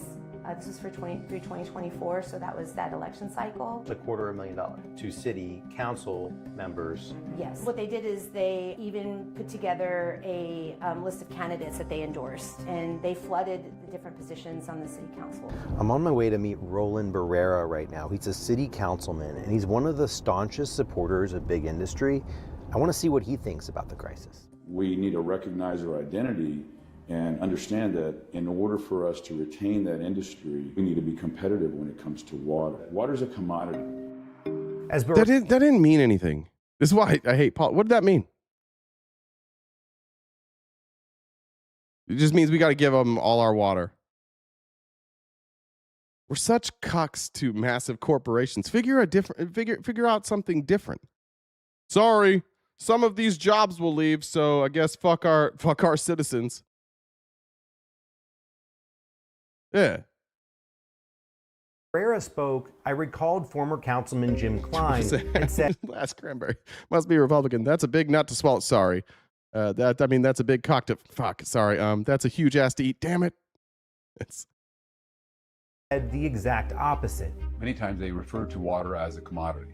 We can't think about it that way. It's a resource, an increasingly scarce resource. So in your view, industry should take as much water as they need. If we want that to be part of our economy, and that's who we want to identify with, then we need to be able to provide that resource. Barrera supported the ExxonMobil Saudi plastics deal, as well as Steel Dynamics, and voted in favor of the desalination proposals. Do you understand why residents reject that idea?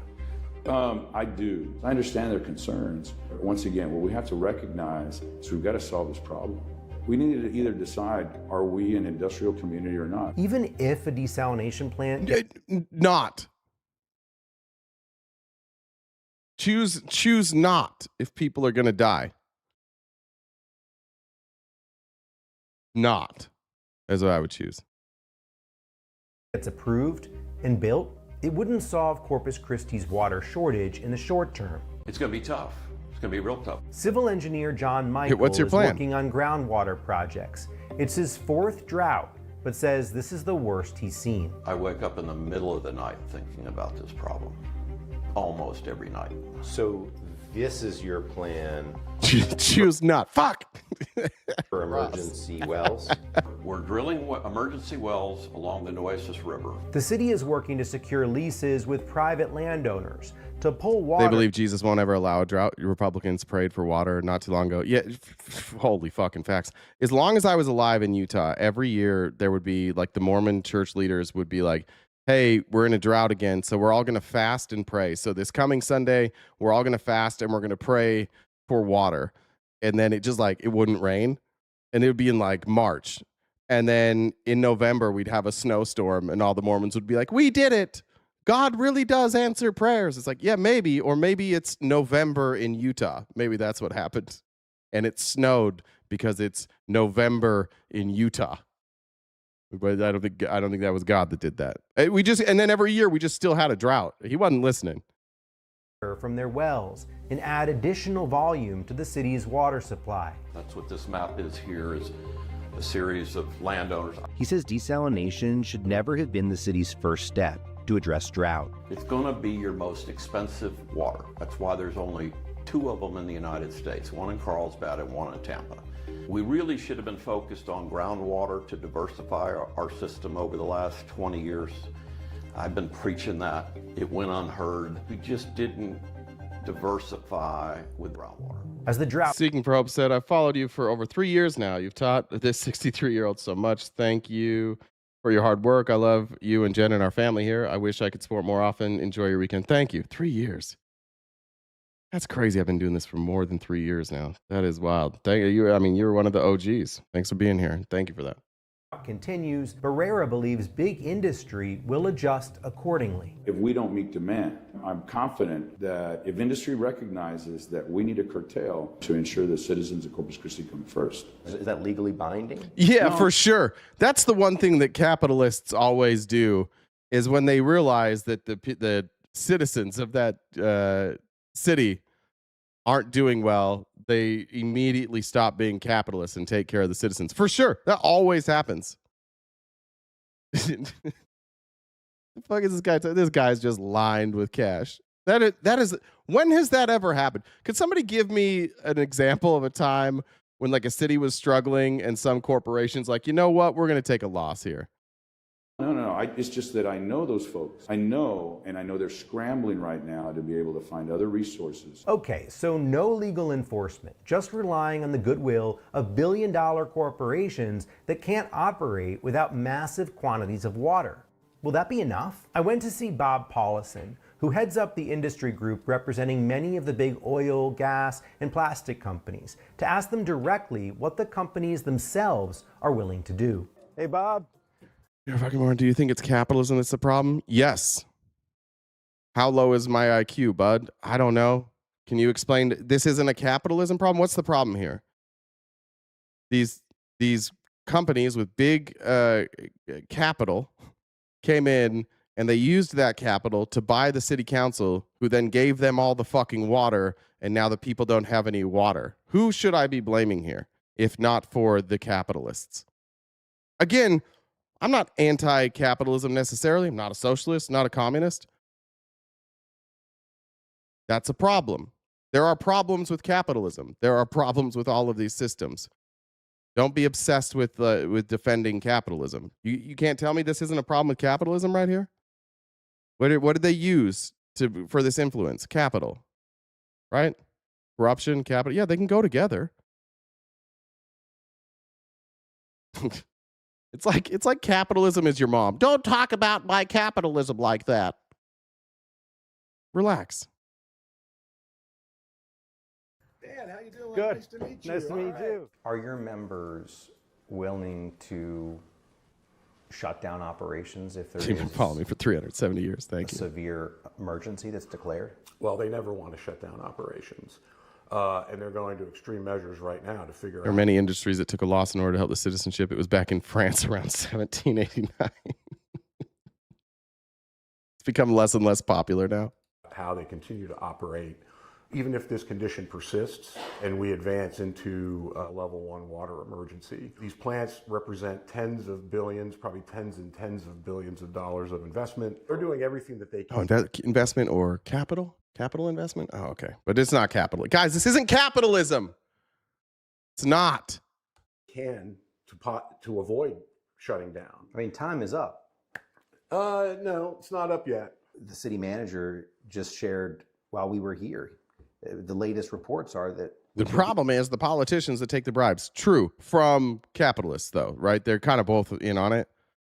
I'm fine saying you want to blame the politicians more, but like they're both in on it, right?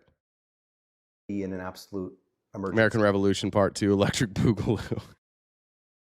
It's important to not overreact to every bit of information that appears in the media. This wasn't the media. This was from government officials sharing scientific reports saying their predictions show this region could be out of water. If certain things don't happen, it could be 2 months. That's right. But it's not a lot of time. You say we have time. Well, I didn't say we had a lot of time. But you said we're out of time. Got a few minutes. I said we're not out of time yet. We're not out of time until we're out of time. Isn't that the attitude? What a fucking argument. Yeah. That's not true. If I'm going somewhere and I need to be there in 20 minutes, but it's an hour away, I'm out of time. It's inevitable, right? I'm not gonna be on time. That's gotten us here, that we're not out of time. We're not going to shut these things down until we have to shut them down. The commitment is to not shut down operations. There may come a time where that there's no other option for that, but we are not there yet. The only yeah, because you haven't got. There's people that are suffering.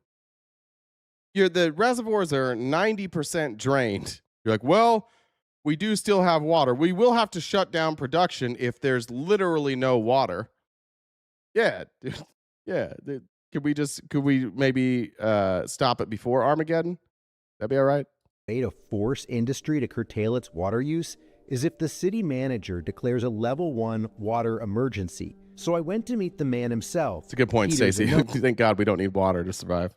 Who's been giving weekly updates on the city's efforts to increase water supply. Are you prepared to tell the large industrial users that they have to curtail? They have to use less water starting right now? What we're trying to balance is we're trying to protect our local economy. Well, that's why we're not in any rush to call an emergency. Zanoni supports the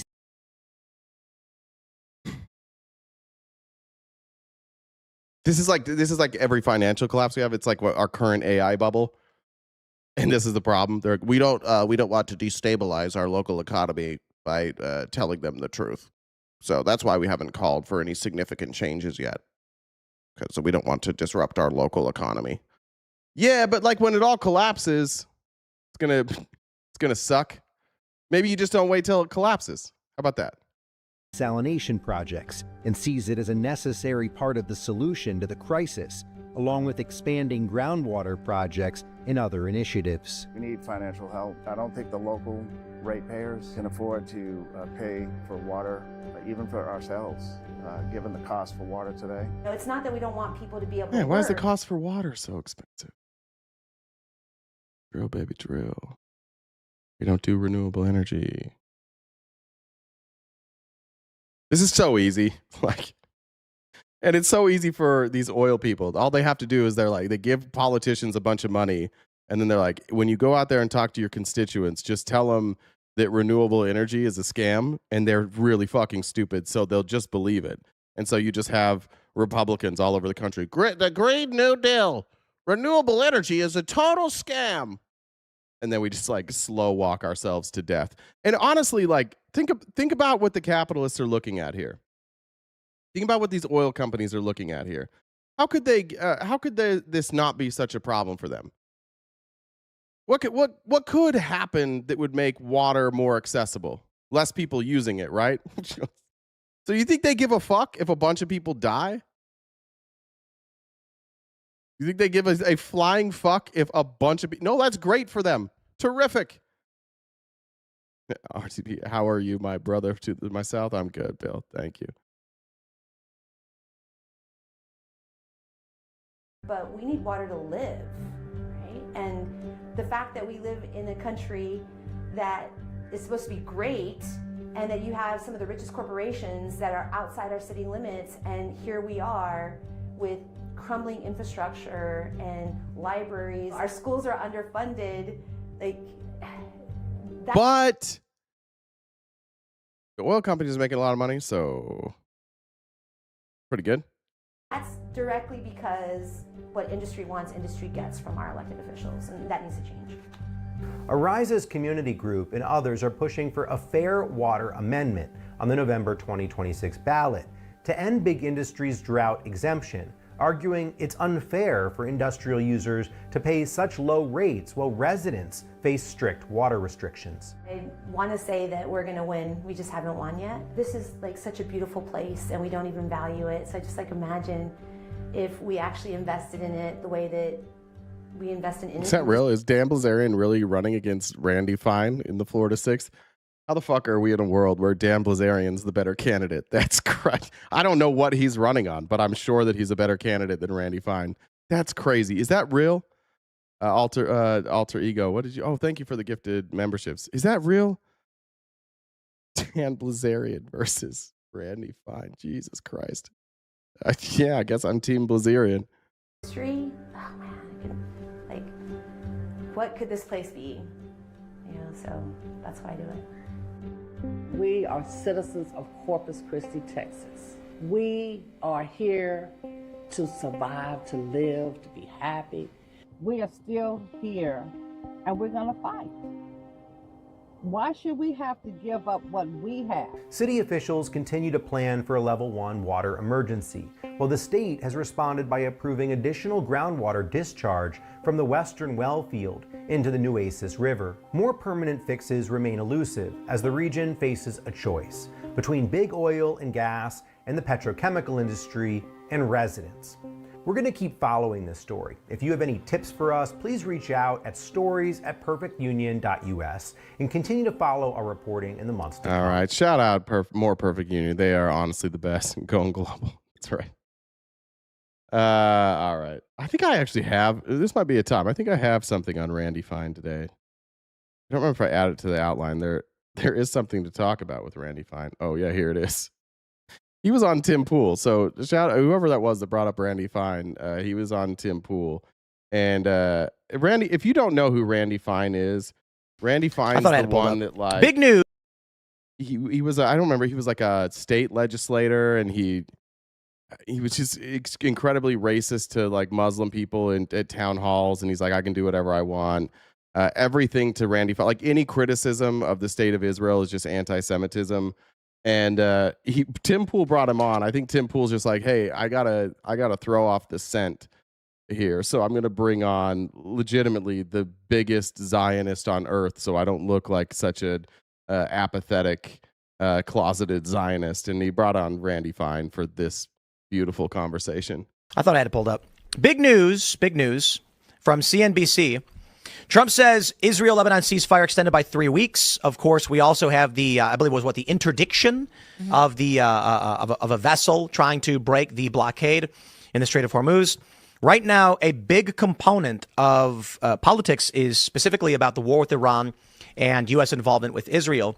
And so, bring this up. My question for you, with Tucker and Megyn Kelly and Candace Owens and many formerly big Trump supporters breaking from Trump on principally the issue of Iran, but also the issue of our alliance and support for Israel. You have right now the. Do you have any Jewish friends here? I don't. Is this okay? Can you have like a design? Is that okay? I've never seen one with a design on that. Is that like culturally okay?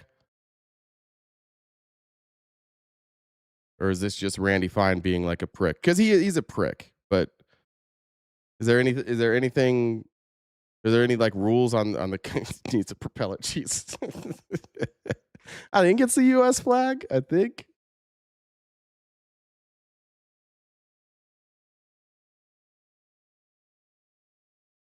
What do you mean, Randy Fein? Oh, maybe you're not Jewish? I think Randy Fein's Jewish, right?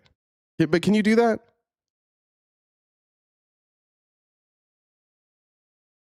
Anybody know? All right. Let me know if you're allowed to do that. Backtrack a little. And support for Israel.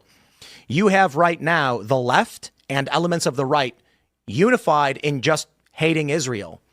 I don't know how the Republican Party, to be fair, the Democrats are also divided on this as well. The older Democrats are much more pro-Israel. But with Trump losing support for this reason, how do Republicans actually even win with that sentiment in play? Well, I think it's not that they're unified in Google says yes, you can have a design. Okay, cool. Hating Israel. I think it's that they're unified in hating Jews, and Israel is just a vehicle. I'm so sick of him. I'm so sick of him. I'm so fucking sick of these Zionist fucking murderous lunatics. Actually, if you criticize Israel, that means you hate Jews. Shut the fuck up. This guy fucking sucks so bad. There is not a single person in his life that likes him. I'm 100% sure of that. His facial hair doesn't like him. Everything in his life runs away from him. I'm absolutely sure. This is one of the most vile, disgusting, and honestly, disheveled human beings I've ever seen in my life. Everybody who does this shit, it just should go fuck themselves. You shouldn't do a genocide. Oh, you hate Jews. Okay. All right. Maybe don't carpet bomb Gaza. You only say that because you hate Jews. God, I fucking hate this guy. I don't know if I hate this guy more than Trump. This is the person I hate the most in American politics. I hate him so much. Probably because I'm anti-Semitic, though, right? That's what it is. I would love him if he wasn't Jewish. And Israel is just a vehicle that they use to do that. Look, Israel is the best ally that we have. Israel's the only country who drags us into wars all the fucking time with fake stories about weapons of mass destruction. Is that what you're going to say? It is out there that doesn't ask us to fight their wars for them. I was... What the fuck? Like, honestly, what the fuck? That's all they do! It's all they ever do! America, come fight this war for us, please. Okay. Hey, America, come fight this war for us, please. It's literally the only thing Israel does for us fucking ever. Tell me one other thing Israel does for America other than drag us in to fight their fucking wars. What is he talking about? This is like... He's like, Israel's actually, they're the only country that we're allies with in Canada. What? That is the exact opposite of who Israel is. The only thing any of us know that Israel does is drags us into fucking wars. Well, and they also spy on us a lot. They might have killed Charlie Kirk. I don't know. We'll find out. I found it very amusing. Rahm Emanuel said we need to treat Israel the same way we treat our allies in Western Europe. We've got bases with tens of thousands of soldiers in the UK and in Germany and in Spain and in all these in France and all these countries. We don't have a base. There's a couple hundred American soldiers in Israel that are just there to kind of coordinate. Cool. And then they drag us into war all the time. They also help influence our elections. Thank you. Henry Thompson, appreciate that. The only thing that Kippa is protecting is his hairline. Lucia says, speaking of Israel, just reported that Tehran asked to negotiate just in time for the markets to rally. Obviously false. Tehran done during the blockade. Oh, yeah. Shocker. Who announced it? Did Trump go out and announce it? Tehran, when are the markets going to stop falling for that? Charlie's not dead. Oh, that's a good point, Bill. I forgot. Charlie's still alive. Who runs our government? I don't know, dude. I don't know. Whatever. But Israel sure has a lot of influence. Sorry for criticizing Israel and being obviously anti-Semitic for criticizing Israel. Tim Pool's hair ran away from us too. Tim Pool's hat used to be, or Tim Pool used to have a beanie the same size, just cover the back of his head, and then eventually it came out. All right, this is tough to watch. This is, I think it's, I don't know if it's Ala or Ayla Stanford. Drop Site News has been all over her. She is running for Pennsylvania's 3rd district, and she has taken a bunch of AIPAC money, but she's lied about taking AIPAC money. And she's gotten this far. Now people are furious with her. And so here she is at a town hall just being asked to just admit that there was a genocide, which, of course, like, there is. And if you're running as a Democrat right now, good job, Democrats. Like, you're now a party where you can't openly embrace AIPAC. You can't openly embrace Israel. Shout out to the progressives who have not let up on this fight. And now that if you want to run, sorry, you don't get to say, like, I love AIPAC. Randy Fine is wearing a Trump fight yarmulke. Is that really a Trump fight yarmulke? Is it really? Please be wrong. Anyways, just trigger warning. It's going to be this is hard. This is honestly really hard to watch. William said, did you hear about the man that circumcised elephants? The pay wasn't great, but he always got big tips. Happy Friday. Genocide, Dr. Stanford. Can you say that word? Genocide? Genocide. Genocide. It's happened. It's documented. Let her speak. Let her speak. Let her speak. Let her speak. Got you. If you cannot be polite. Stop. Let her speak. No, you stop.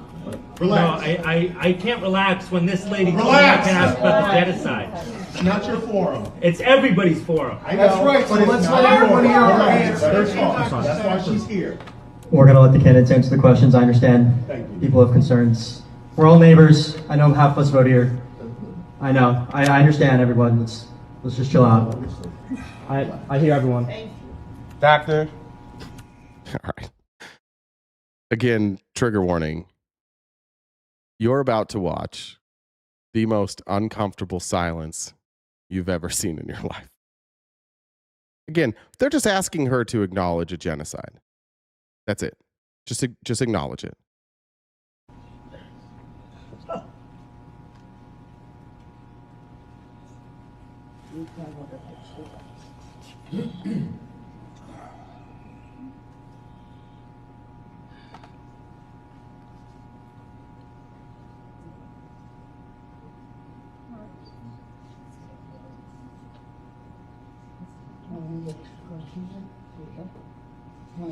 No, I'm good.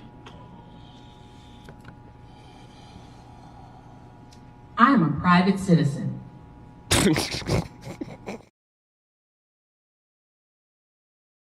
No. Immediately no. Nope.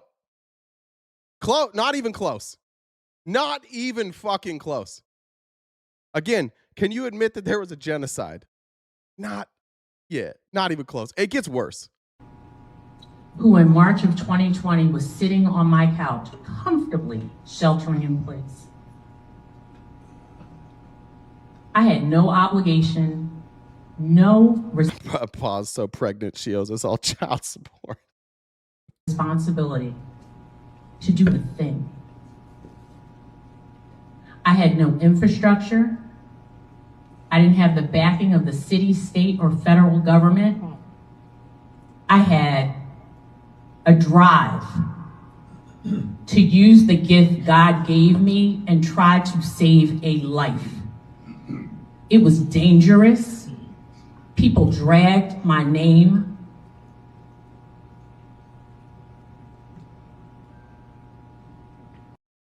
Okay, but is it a genocide, though? Can you answer that question, please?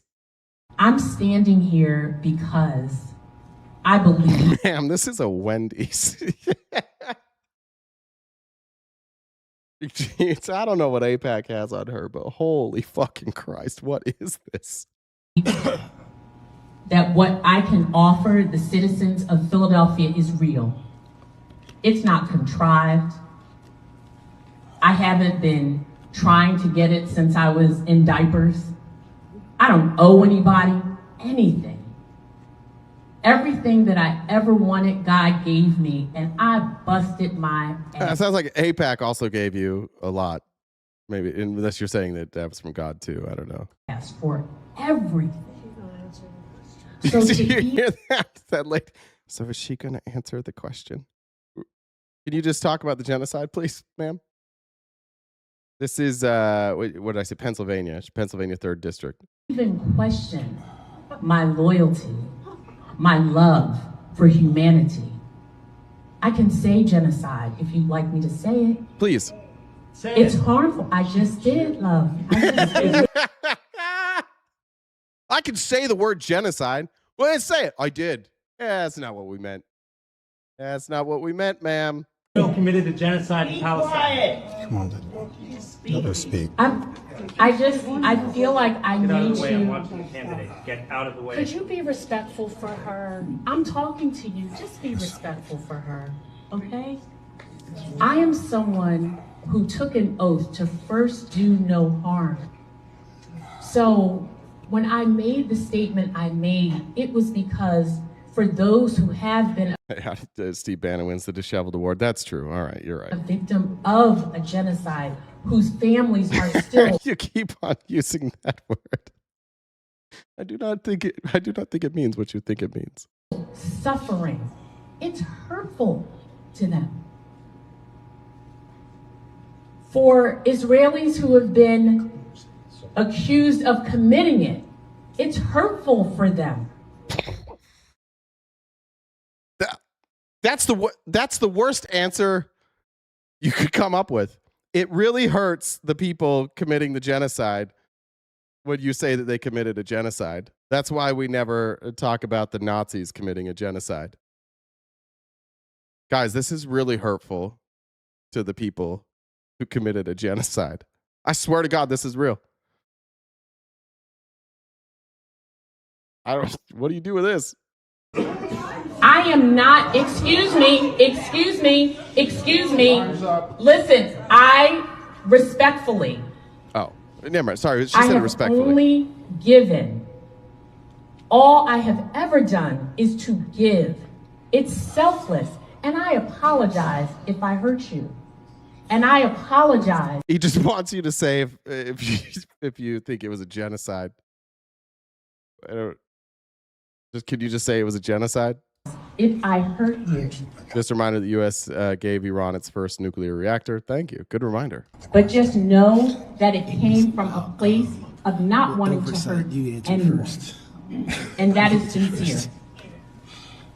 Good answer.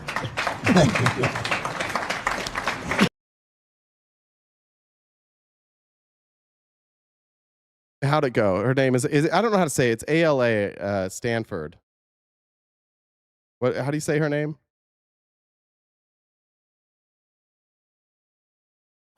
What you just said is one of the most insanely idiotic things I have ever heard.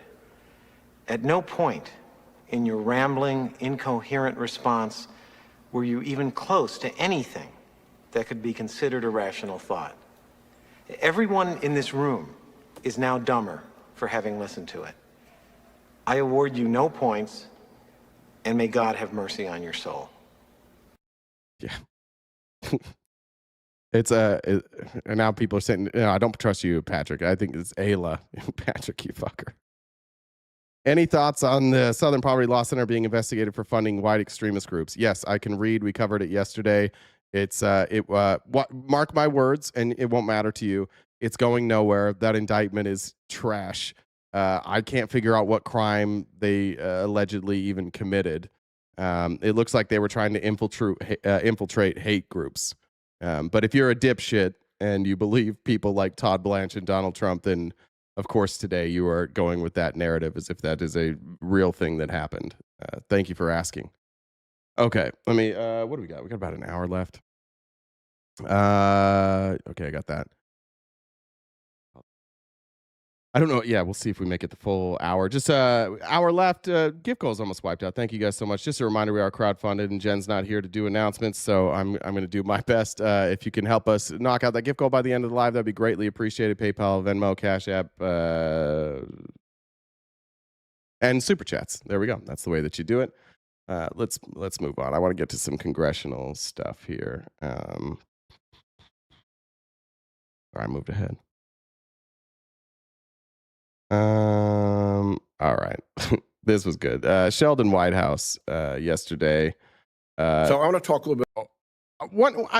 One thing that has been really interesting about this second Trump administration is how apparent it's been, or how apparent it's been made that Ron Johnson's a fucking idiot, and he doesn't know how to debate. He has a very tepid grasp on reality in general, but.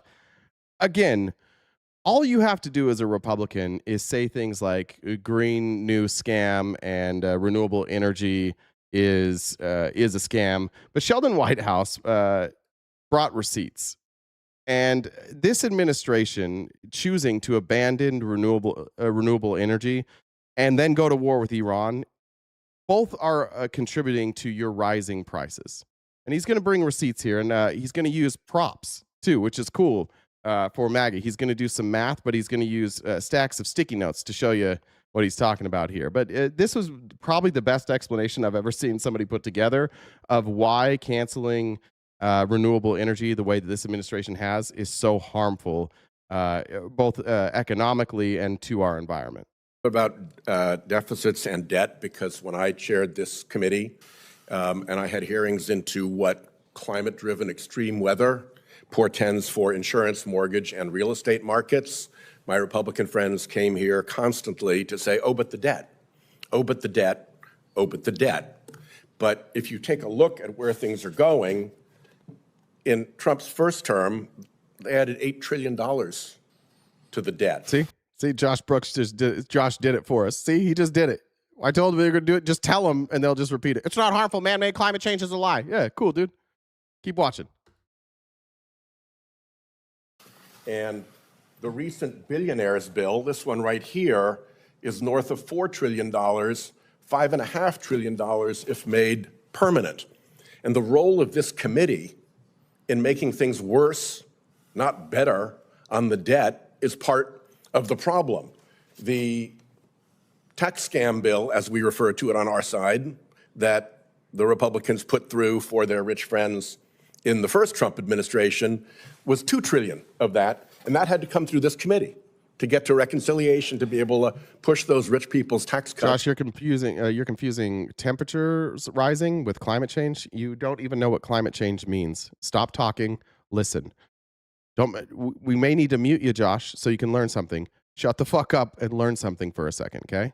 And then when this is done, you're welcome to provide your argument after that. But you're just, again, doing bumper sticker politics. Had to come through this committee Rory to get to reconciliation, to be able to push you. those rich people's tax cuts on a party line basis. This $4 trillion had to come through this committee to get to reconciliation. And if it's made permanent, then it's going to be another $1 trillion. So we cannot pretend that the Budget Committee is a great place for solving the debt problem right now. And so I will urge my colleagues to think about going back to the NZ Whitehouse budget reform plan. And I'm going to start asking colleagues on both sides of the aisle to see if we can reboot that, because clearly this committee— Josh, shut the fuck up. We're not there yet. We are a minute and 36 seconds into a 12-minute video. Are we there yet? I haven't learned anything yet. I'm not waiting around for this whole thing. Shut up, dude. How old are you? I got a 6-year-old with more patience than you. Relax. It's a better role. Josh, we can shut you up, by the way. Like, we could just take away your ability to say stuff. Learn something. You're welcome to be here, but learn something. We're doing this for you. That it can achieve at reducing deficits and debt. The other point I want to talk about is energy costs. The Iran war is— All right, Josh, now we're going to talk about energy costs. This is how much things cost. So we're not talking about the climate, Josh. We're talking about economics, Josh. The amount of money that you have to pay for your electricity. And it sounds like the mods might have muted you. Stick around and learn something. This is why we were telling you to relax, because this isn't a debate about climate science. It's about economics. Dramatically increasing Americans' energy costs. Gasoline costs in Rhode Island for regular have crested $4. For premium, they've crested $5. For diesel, they're nearly $6. That is a pure product of the decision to start this war. Arcano says, I think the argument is we can't gut the system trying to go straight to clean energy. It's a transition. It needs to be monitored for fraud. Lord knows the government sucks at money. No, the government, we've been slowly introducing renewable energy, and the Trump administration cut it.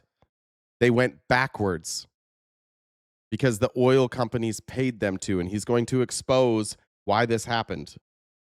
That is a pure product of the decision to start this war with Iran.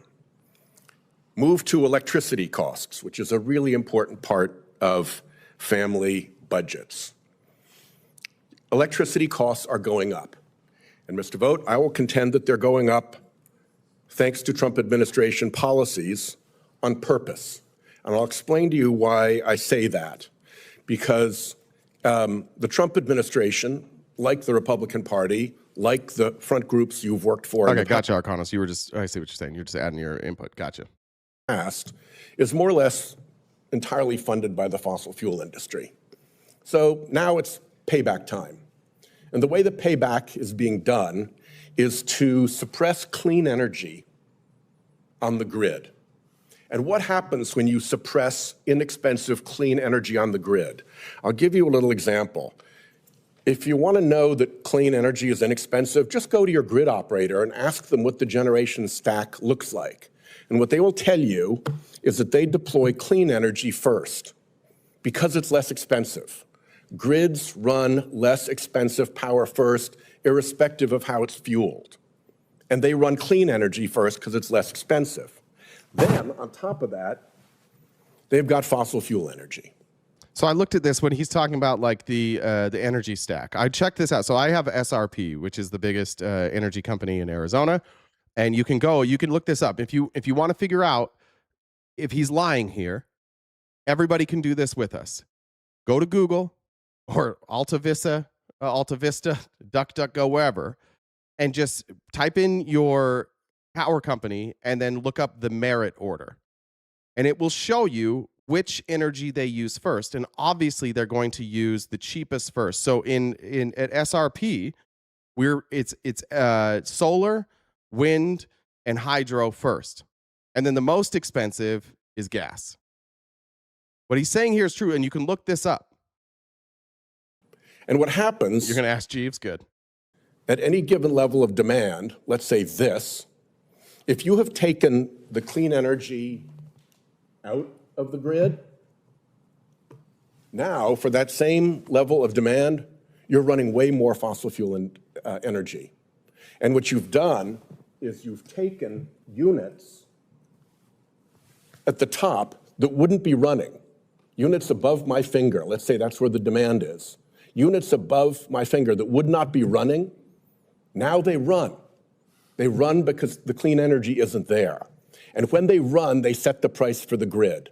And when they set the price for the grid, they raise costs for consumers because almost always the most expensive unit... Does this make sense? So let's say that it's, and I think he gets to this. I think he said it's like wind is like, or maybe he said it, I missed it. It isn't like 9 cents per kilowatt. And let's say that this is 18 cents per kilowatt. If you have a foundation of 9 cents per kilowatt and you remove that foundation, now you're paying 18 cents per kilowatt all the way up. You don't get the benefit of this cheaper energy. And this is what the Trump administration has done. Yeah, Mr. Global's been talking about this for a long time. That like getting rid of renewable energy is going to make your bills more expensive. We played the clip yesterday of Donald Trump promising to cut your energy bills in half. There was never any scenario where drill baby drill was going to cut your energy in half. And whether you think Donald Trump lied or not, I actually don't think he did. I think he's really fucking stupid. And he was given a talking point and he went out there and he sold it. There's no fucking chance he knows about energy stacks. There's no fucking chance he knows how expensive energy is to produce. Otherwise, he wouldn't keep saying wind is the most expensive energy to produce when it's quite literally the cheapest of all the types of energy that we can produce. The cheapest of all is wind. And he consistently says it's the most expensive. Why? Is it because he's a liar? Maybe, but that's being generous. I think it's because he's so goddamn stupid that he and so goddamn lazy that he took something written down on a piece of paper from an oil executive, took it as fact, and he just repeats it because it is the dumbest fucking thing he possibly could have said. And the reason your energy prices are going up and aren't cut in half is for a few reasons. 1, demand. 2, a war in Iran. And 3, because we cut renewable energy. It was the dumbest fucking policy, and what we found out is that millions and millions and millions of Americans are fucking dumb. And when Donald Trump said, drill, baby, drill, they believed it because they're dumb. Running is the one that sets the grid price, and that grid price goes to Americans' electric utility bills. So the whole grid cost goes up to the most expensive fossil fuel unit that is running. And those units are more expensive when inexpensive clean power is not on Thanks, Walter. the grid. Happy Friday to you as well. And what happens then is that it's like a big money pump. It extracts dollars. Trump had the courage to call out wind for its BS. We just explained to you. He didn't call them out. He lied to your dumb fucking face. And your dumb fucking face with your dumb fucking ears took that in and went, oh, am I a big dumb fucking idiot? Oh, yeah, I am a big dumb fucking idiot. And then you went to YouTube and you got in the comments and you're like, Trump told the truth. You can't handle it. You dumb motherfucker. It's the cheapest, not the most expensive. It's the cheapest. You literally, whatever he says, you're like, that's true. Whatever he says is true. And he's calling out the bad guys. His pockets are lined with oil money. He sat in front of oil executives, looked them dead in the fucking face, and he said, if you give me $1 billion, I will cut your taxes.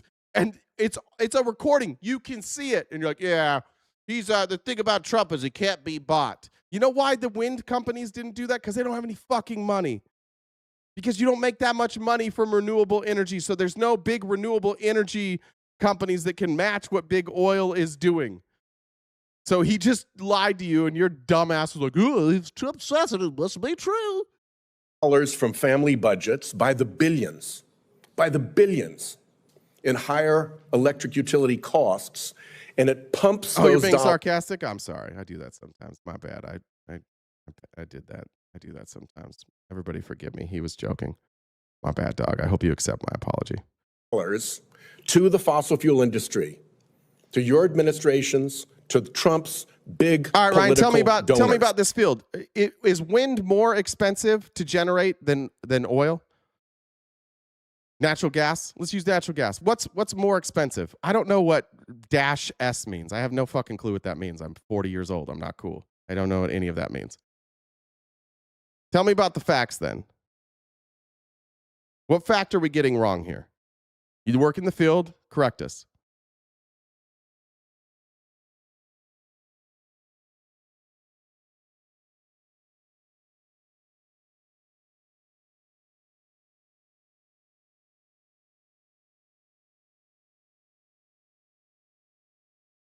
Both are free? Are they not? No, there's still a cost. There's still a cost, right? There's still a cost to produce wind energy because you have windmills, right? Those aren't free. The wind is free. That's why it's renewable. So over time, it becomes less and less and less expensive, right? The longer that windmill is in operation, the less it costs to produce that energy, right?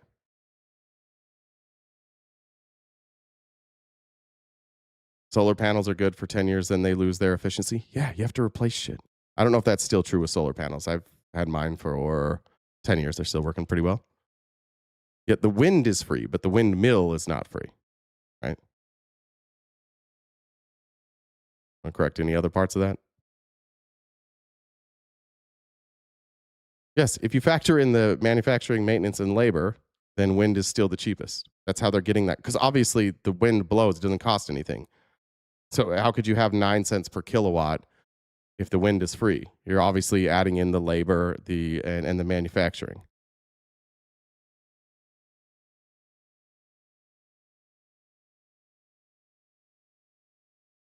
What are you getting at, Ryan? What's the cost? What's the cost per kilowatt? If you work on a wind farm, what's the cost per kilowatt?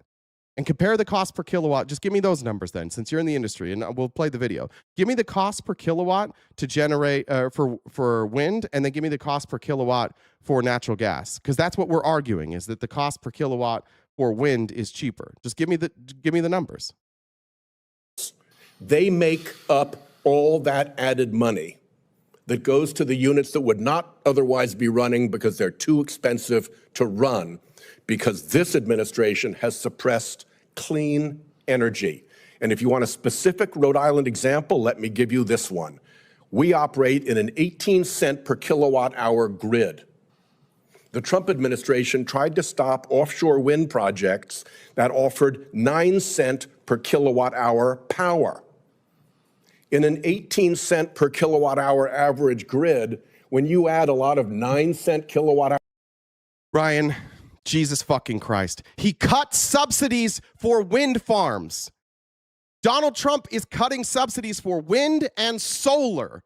So it does have to do with Donald Trump. We are producing less wind.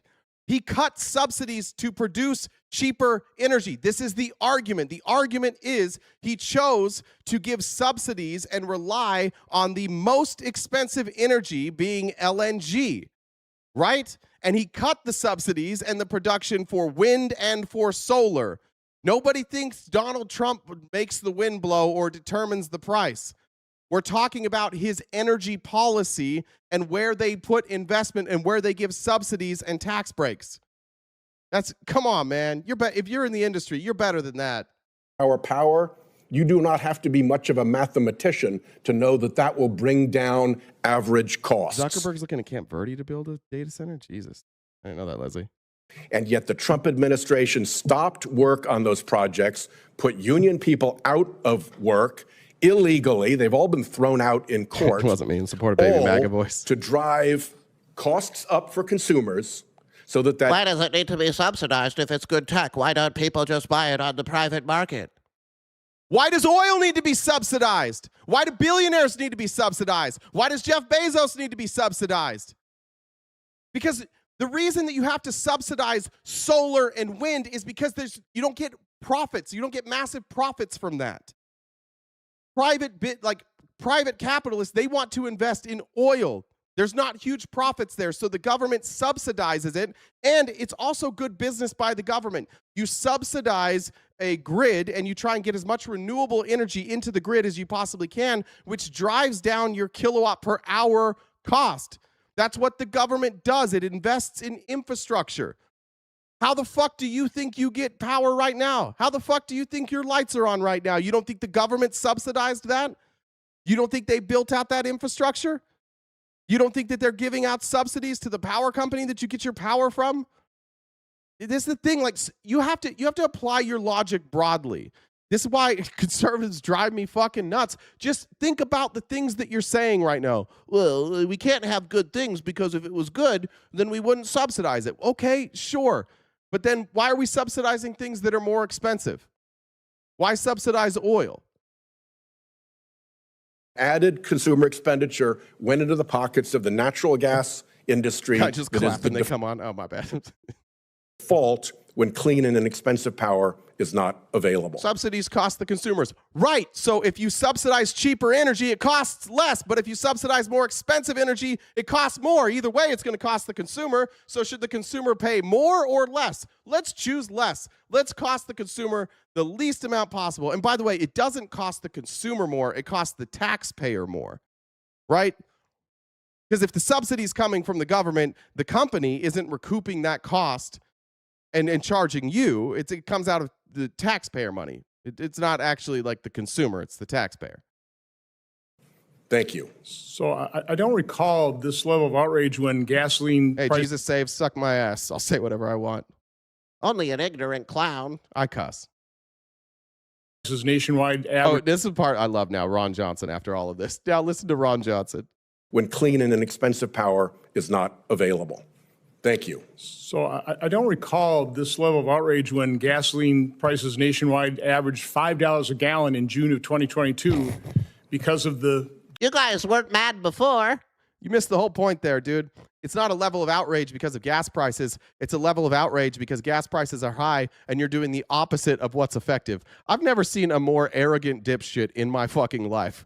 But just wait for it because it gets better. Democrat war on fossil fuels. I don't understand or don't hear the outrage of the incredibly high energy price in California that probably hews closest to the type of policies they want to promote in terms of energy. Well, let me remind you. The good news is, as long as you're going to debate with me, you might as well allow me to answer. The good news is we're actually utilizing God-given energy resources here in America. God-given oil instead of God. But did God not provide the wind and the sun? In fact, I've read the Bible. I don't remember it talking about oil at all. I do remember it talking about daylight. I do remember about the day, like the creation. I don't remember anything in the creation. It's like, and on the sixth day, God created oil. We are energy independent. We are the largest producer now of fossil. We are not energy independent. That's a lie. Fuels for energy. If you want a good economy, you need power. The cheaper the power, the better. And green energy hasn't. As long as you're going to interrupt and challenge an inconvenient truth. Now, yeah, let's see if Ron Johnson was right. Now, did Ron Johnson put any bill forward? Did he advocate anything there that would bring down the price? No, he just was like, it's not fair that you're complaining.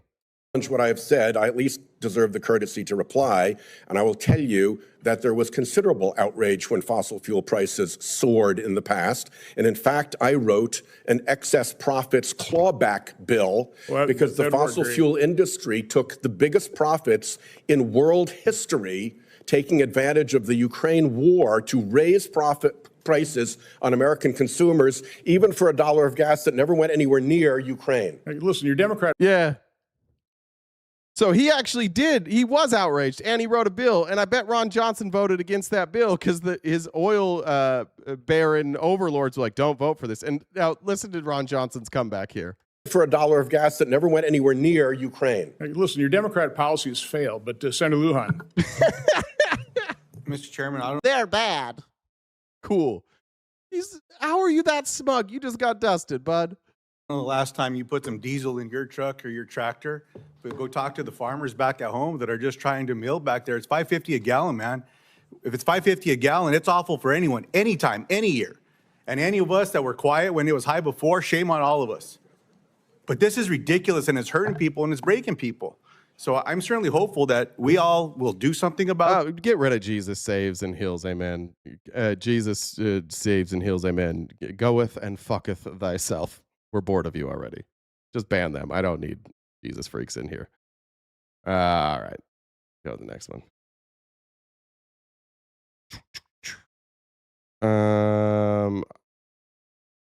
Yeah, I loved this one.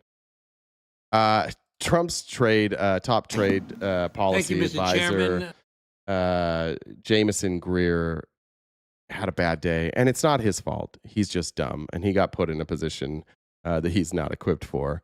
And unfortunately, he went up against Tom Suozzi, who is intelligent, and you'll see. Ambassador Greer, good to see you. Yeah, Thanks Josh, so you much can for stay. your public service. We appreciate you're a real treat. you being here today with us. You were here a year ago on April 9th of 2025, and I remember you were sitting here in this exact same spot, and I was sitting here, and in the midst of this, the president undid the Liberation Day policies as you were sitting here. It was actually a kind of an awkward moment. I thought it was okay. Yeah, okay. I don't know if you guys remember that, but literally while he was testifying that these tariffs were great and they would not be undone, like during that time, Trump tacoed in the middle of it. I just raptured the savior. That's right. Get out of here. Anyway, so, tariffs can be used very effectively, as you know, especially when combating our strategic adversaries like the Chinese Communist Party. They can be used to protect specific industries, and I support the idea of doing that. Wind turbines, not windmills. Trump is the one who calls them mills. Yeah, that's a good point. He does sometimes turn the vernacular, and then I wind up sounding like a dipshit. Thanks, Jacob. I don't like how we've treated some of our friends in the international arena, the same as we've treated our... Yeah, sorry about the audio, too. My bad. Our strategic adversaries. I don't like the fact that Congress has not been involved in the process. This committee should be more involved in the trade policy of the United States of America, and as evidenced by the rulings of the Supreme Court, they would agree with that statement as well. I don't think that's what he's saying, Swampy. He's saying SPLC, Southern Poverty Law Center. It looks like the slur for Hispanics, but he's saying SPLC. If you look at it, it would look like a capital I. He's saying SPLC. I knew what he was talking about. I saw it too the first time, but he was been talking about the Southern Poverty Law Center, and maybe he's doing it on purpose. I don't know, but his comment specifically was about what he's saying is like that lefties took money or gave money to the Southern Poverty Law Center, and then they were giving it to the KKK. So I think that's what he was saying. And I don't like how the fact that the trade policy and the conduct of this administration has caused instability and volatility in our markets. All good, dude. Which you just watched me freak the fuck out on somebody. You just watched me spaz out on somebody who was joking earlier. So I can't judge you for that. You're good. Discourage investment, and they've also caused an increase in prices. So let me just say, have you ever heard the expression that businesses crave predictability? Sure, we've heard about that. So I've talked to a lot of businesses, I'm sure you have as well, that talk about the fact that they're not sure whether to invest or not because of the instability, the volatility, the way the policy changes in this administration from month to month, even year to year. Would you agree that there's been some instability and volatility caused by the trade policy of this country? We've certainly raised tariffs because before we had very low tariffs, so we had wild imports from China. We don't want that. No, but so we have been would you on say a that the process. policy of this administration has caused instability and volatility? We saw some volatility last year. As you're undoing 50 years of terrible trade policy, and we're fixing it, we're building up tariffs to protect the industries we need. People have referred to the what industries are being built up by tariffs? MAGA here for a second. I know you guys really want to do like KKK stuff, but in good faith, what industries are being built up by tariffs? What can we expect to see after a year and a half of tariffs? What industries do you expect to see returning here? I've been asking the Trump administration. Lutnik was on earlier. I have the clip. We probably won't get to it, but Lutnik was claiming it was going to bring back manufacturing. But then when pressed on like what type of manufacturing was coming back, he didn't have an answer for that. He's like, I don't know. We'll know in like 3 years. So I don't know what we're talking about here. Yeah, not trade deals, I guess. Yeah, just tariffs. That was the point of tariffs, right? Is to bring back American manufacturing. But I don't know what industry is coming back. So MAGA while you're here, or MAGA adjacent, or just anybody. If you can think of an industry that's coming back now because of these tariffs, I would love to hear it. Turbulence taxed, and there's a quote from what is KKK stuff? It's a story that they're all too dumb to understand. It's Kash Patel and Todd Blanche announced indictment saying that the Southern Poverty Law Center is funding like extremist groups, when what they were actually doing is they were bribing people in these extremist groups to infiltrate them, and they have used this information to help prosecute these extremist groups. But if you're MAGA and you're dumb, you just listen to Kash Patel and Kash Patel says they were actually funding these groups for more extremism. But that's what they're talking about. This will go away. They will never stop talking about it because all they care about is the indictment, but this will never really make it. I don't even know if this case will ever be heard. It's so laughable that I can't imagine that the Attorney General actually takes this case up. I think it's just going to fade into obscurity, but they will just keep saying this for the rest of their life. That's all they needed was an indictment to believe that it's true, and they will just continue to say this. If I were you, I would just not engage unless they can give you any details on it. Which they can't because the Attorney General hasn't provided us any details. So for any of them to say they know what they're talking about is silly. Like if you've read the indictment, it's pathetic. The indictment isn't even for any of the stuff they're talking about. The indictment is for wire fraud and fraud, basically saying that they set up these entities and they lied about what the use of these entities was going to be, but you don't even have the evidence. Like we don't even know what the evidence is. It's just they're just repeating shit that they've heard, and like it's funny. Like if you're on the right, you know that all of those groups are on your side. They were all at January 6th. So what are you saying? Like you're mad that the left is funding your side now? Like that would be your argument that like the Southern Poverty Law Center is funding the extremist groups on your side of the aisle. It's the dumbest fucking thing. Unless they can give you detail, ask them for details. But other than that, it's not worth engaging. Harry Fink from BlackRock, who I'm sure you know him, who said the United States post-World War II was a global stabilizer. Now we're a global destabilizer. None of it is needed to none of this needed to happen. This is not a pandemic. This is not a financial crisis. This is something that we've created. Uncertainty and anxiety about the future of the markets and the economy are dominating each and every client conversation. You've heard that quote from Mr. Fink before? Well, I haven't read that, but I know Mr. Fink. Yeah. All I know is the market's hit 50,000. We're growing faster than any G7. Okay, but We're bringing back American manufacturing. How are you doing that? The market hit 50,000. Just recycling Pam Bondi now. you've agreed that there's been some instability and volatility that's been resulting from this policy. Let me ask you this question. If you have status quo, that's a bad status quo. You will have a change if you're going to try to improve it. Let me ask It's you not this gonna question. What country is taking advantage of us that we're fixing with tariffs? So we'll ask that again to our MAGA friends here. And I'd ask that to Jameson Greer. Can you just tell us who's taking advantage of us, like what specific industries and how these tariffs are going to fix that? Tariffs increasing prices for the American consumer. So I'm going to say no. We had a 12% inflation under Biden, and we are at much Mr. lower Greer, now. so you disagree with the statement from the Tax Foundation that these tariffs are causing costs to go up $1,000 per household? Do you disagree with that? I do disagree with that, And yes. you disagree with the statement from the Yale Budget Lab? The Biden Budget Lab, yes. The I Yale do. Budget All Lab, Biden staffers. who says that this is costing each household $2,400 I do disagree. on an annual basis? Because they assume that it passes down. Right here, article from the Wall Street Journal, who doesn't like me, by the way. Trump's tariffs are being First of all, nobody likes you. picked up by corporate America, not the consumers. Okay, and do you... Let's see who wrote that. Wall Street Journal. I'm going to guess this is an opinion piece. Wall Street Journal. Let's get the title of that again. I'm going to guess this is an opinion piece, and it's probably a Trumper. They assume that it passes down. Right here, article from the Wall Street Journal, who doesn't like me, by the way. Trump's tariffs are being picked up by corporate America, not the consumers. Okay, and do you disagree with the Manhattan Chamber of Commerce, because in New York things are more expensive, that this is costing each household $4,200? I can't fix the Mamdani socialist city policy. Well, that's not the Chamber of Commerce. Who wrote this?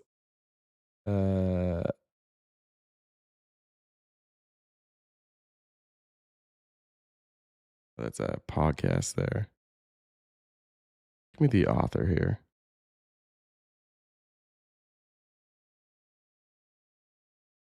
Gene Whalen.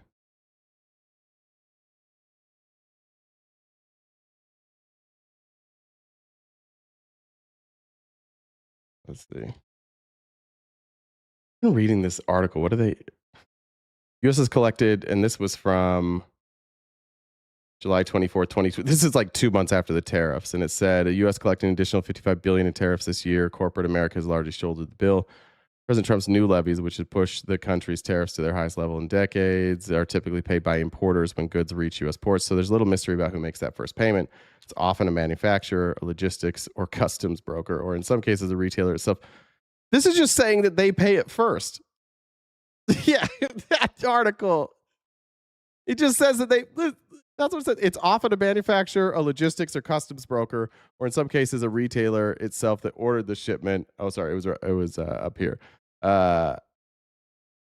There's little mystery about who makes that first payment. So 3 months after these are introduced, there's an article in the Wall Street Journal saying, so far the payments have been, and that makes sense, right? The consumer doesn't pay it until the consumer can buy it.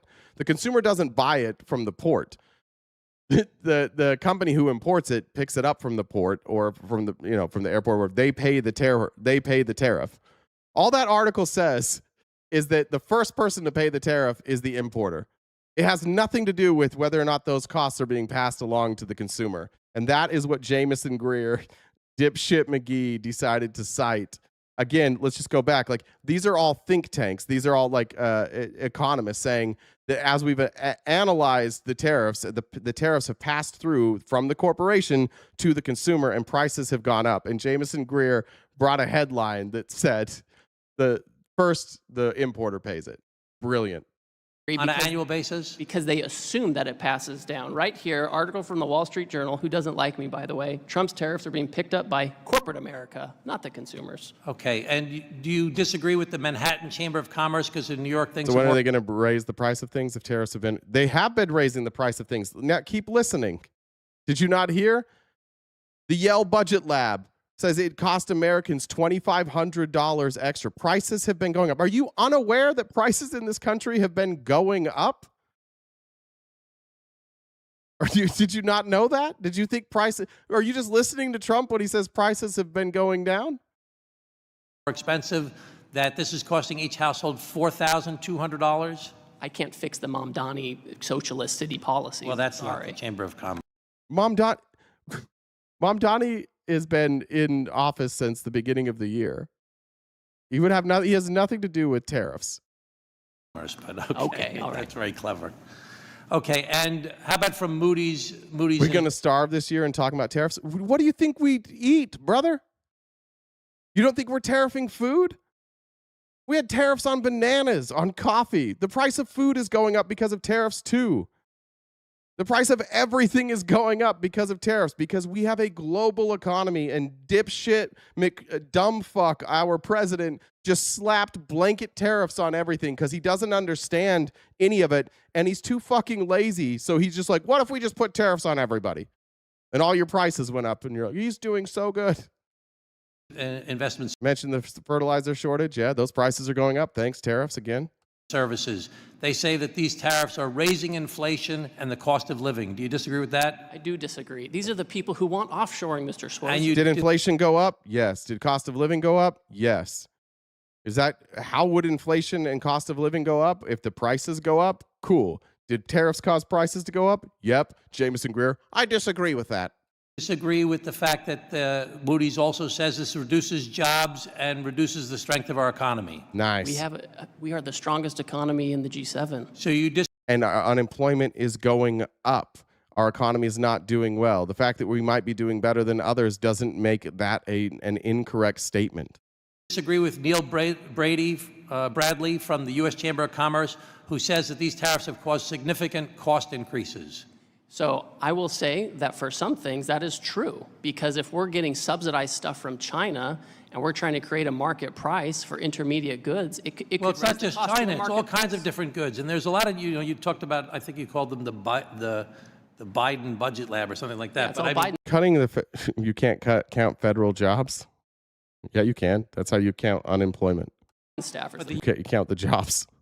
U.S. Chamber of Commerce, the Tax Foundation, these are conservative institutions that are saying that these are costing consumers, one said $1,000 a year, another said $2,400 a year, another said $4,200 a year. So you disagree with all of that? These aren't conservative institutions, they're offshoring institutions. Okay. All right. Why do we pretend conservatives aren't offshoring manufacturing? What the fuck? Like, I don't know how conservatives get away with this. We don't you've offshored everything. The reason we've offshored to all these other countries is literally capitalism. We can have cheaper labor other places. That's a communist or a socialist belief? No, I don't think so. That's capitalism. That's what they do. Where does Donald Trump make all of his merch? Where did he make all of his ties? Offshores. That's a left wing. Like, that's just what America did. It's pathetic that they can get away with talking to you guys like this. Josh, I'm offended on behalf of you. On behalf of all conservatives here, I'm offended on behalf of you. You deserve people that speak to you like you're not idiots. Thank you for your service, Ambassador Greer. Appreciate it very much. Have a great day. Thank you. All right. Cool. Didn't go well there. And then I want to go here to Madeline Dean. Let's get to Secretary Lutnik. Now, Lutnik lied under oath about his connections to Epstein. He has then since admitted that he lied in an interview, I think maybe with 60 Minutes. And now he's trying to play this game where he's like, I've actually already volunteered to testify before Congress in a closed door meeting that won't be recorded and will not be under oath. And so here he's under oath, and people keep asking him why he lied under oath while he's under oath, and he refuses to answer any of these questions because he's going to talk to him later with no cameras, not under oath. Let's start with your relationship with sex trafficker Jeffrey Epstein. In October, you told the New York Post with colorful narration that the last time you saw Jeffrey Epstein was in 2005 when you took a tour of his house, which happened to be right next door to you. Brother, I am not the center. I am pretty far left. Nobody's excusing me. Nobody accuses me of being the center. I am not a down the middle person. I am very far left. You claim you and your wife were so grossed out by this disgusting person, you swore you would never go back. But when the Epstein files came out, it turned out that was a lie. You were forced to admit that you had visited Epstein's private island in 2012, 4 years after Epstein pled guilty soliciting a minor for prostitution and was labeled a sex offender. You brought along your I was down the center with their dad, though. That's correct. wife, your kids, your nannies to the predator's island. Incredibly poor judgment. But that even wasn't the whole truth. It turns out that 5 days after visiting his island, you and Epstein signed a business deal together as co-investors in a digital advertising company, Adfin. Why does this guy still have a job in the administration? Deeply connected to Epstein, lied under oath about Epstein. How's that not disqualifying? I don't know. I remember Jay saying he wasn't a top or a bottom that leaves him somewhere in the middle. That's right. Give me 2 pieces of bread. I'm the meat. Emails showed you stayed in touch with Epstein about this deal as late as 2018. Secretary Lutnik, why did you lie to the New York Post about your relationship with Jeffrey Epstein? Oh, I did hear that. Please don't repeat your gracious offer to speak behind closed doors, not under oath, without the ability of this committee to question you. The American people wants to know, why did you lie about your relationship with Epstein? The House Oversight Committee and I have agreed We that are we will the spend appropriate the time reclaiming my together. time. It's so fucking pathetic. You guys, honestly, I don't know if you guys deserve better, but I wish you had better. I wish you didn't have to defend this. I wish we had like real human beings who weren't just lying fucking psychopaths all the time. You know this is pathetic. This was yesterday or maybe the day before this hearing. Do not accept that answer. We've heard that one. We are I guess it could have been this morning. our own committee. We have our own reason to test your credibility and veracity. Please answer the question. Why did you lie to the Post? I have voluntarily agreed Okay, to spend the time and talk about it. I reclaim the time. Let the record reflect you're dodging the question. Why? And the other question is, why are Republicans protecting him? Why are Republicans allowing him to testify behind closed doors and not under oath? How come you guys protect the pedophiles so much? Cover-up continues. You know what? In your conversations with the president, is the president concerned about your continued relationship that you had with Mr. Epstein No. as recently as No. 2018? They're swapping stories. I remember when Jeff. Yeah, I remember that one time, me, you, and Jeff. He doesn't give a shit. I'm not going to discuss conversations I have with the president. That is not something I'm going to do. If you remember in that interview, you said you would never be in the room with him socially, for business, or even philanthropy.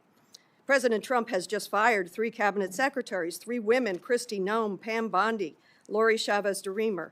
If President Trump has even a shred of concern about accountability for Jeffrey Epstein's enablers, he would fire you too. Beyond Adfin, what other financial ties do you have to Jeffrey Epstein?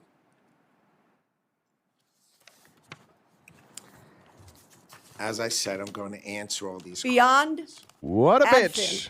what other financial ties? You're the Commerce Secretary. We have a right to ask this question and get it answered. Again. Great. Appreciate it. CT Hawk. I'm not left, not right, not middle. I'm all for fixing our problems as a united nation instead of all this division. Let's look for some unity. Okay, let's agree. We should fire all the people who are pedophile protectors. Can we start with that? And I'm not going to spend the budget day discussing something I've set aside time to spend on this topic. I'm going to with your switch House topics. colleagues. Let me switch topics. All right.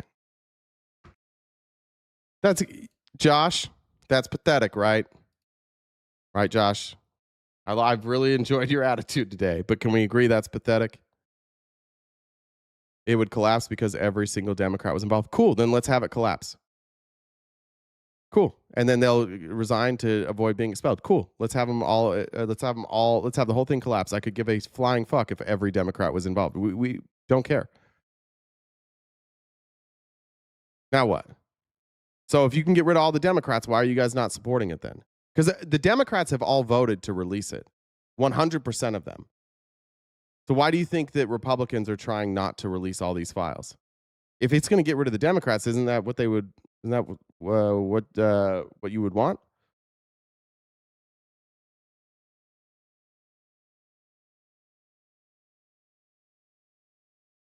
Who's going to replace them? Whoever runs. Are you worried about replacing the Democrats? Is that your big concern now? Great. There will be no Democrats there. Republicans will get all their policies pushed through. Let's just play your game all the way through. Let's do that, Carrie. Okay, now it's all Republicans running the government. If that's the outcome we're looking for, then why don't you guys just do that?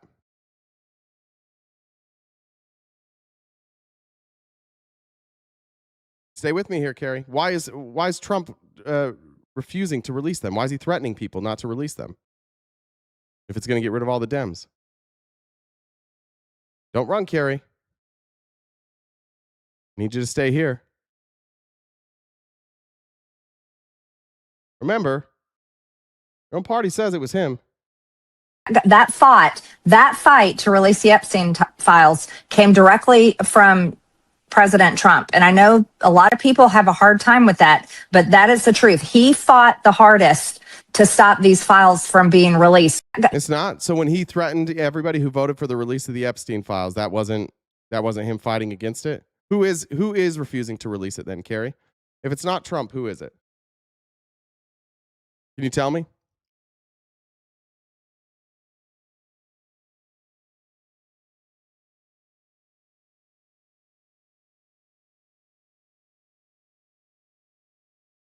We're gonna talk to Carrie for a while now. Carrie, who's stopping the release?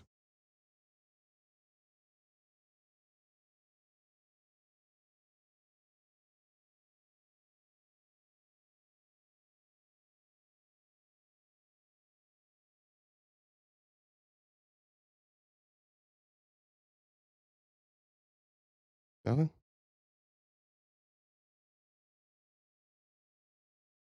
Yeah. Josh was on your side.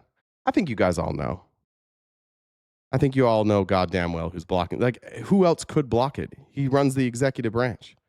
Which branch is blocking it? The executive branch. You're gonna blame Democrats for that too? Or do they have control of Trump's administration? I asked you a question, Carrie. You have to answer my question. Who's blocking it? Yeah, Marjorie's a seller. I don't care what you think about Marjorie Taylor Greene. No, don't care. Answer my question, please. Who has more power than Donald Trump in his own administration? Clintons are blocking everything. How are they? The Clintons are doing it, guys. The only people who have actually testified, who have sat in front of Congress and testified about that. They're not only are they testifying, but they're also, and Obama's blocking it too. Yeah. Why doesn't Trump have any power? How come Trump can't wrestle power away? Obama and the Clintons, they were forcing Pam Bondi not to release the Epstein files. And now Trump's former personal attorney, Todd Blanche, is also being controlled by the Clintons and the Obamas.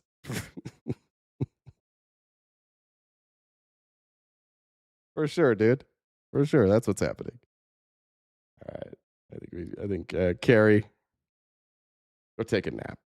I think you need a nap. All right. Let's get more of Lutnik here. I want to talk about this too. This was a devastating story. We had in a few weeks ago, we had a bunch of tornadoes ripping through the Midwest, and due to cuts of funding with specifically the National Weather Service, people were not prepared for tornadoes that were touching down in Michigan. Hearing my very first question. I don't know, Josh. I do not think the Clintons have any power. I honestly don't. I think that's silly. I think that what people call the deep state is basically the CIA and the FBI. I don't think politicians, generally speaking, are actually part of the deep state. I think that it's much more powerful people than that.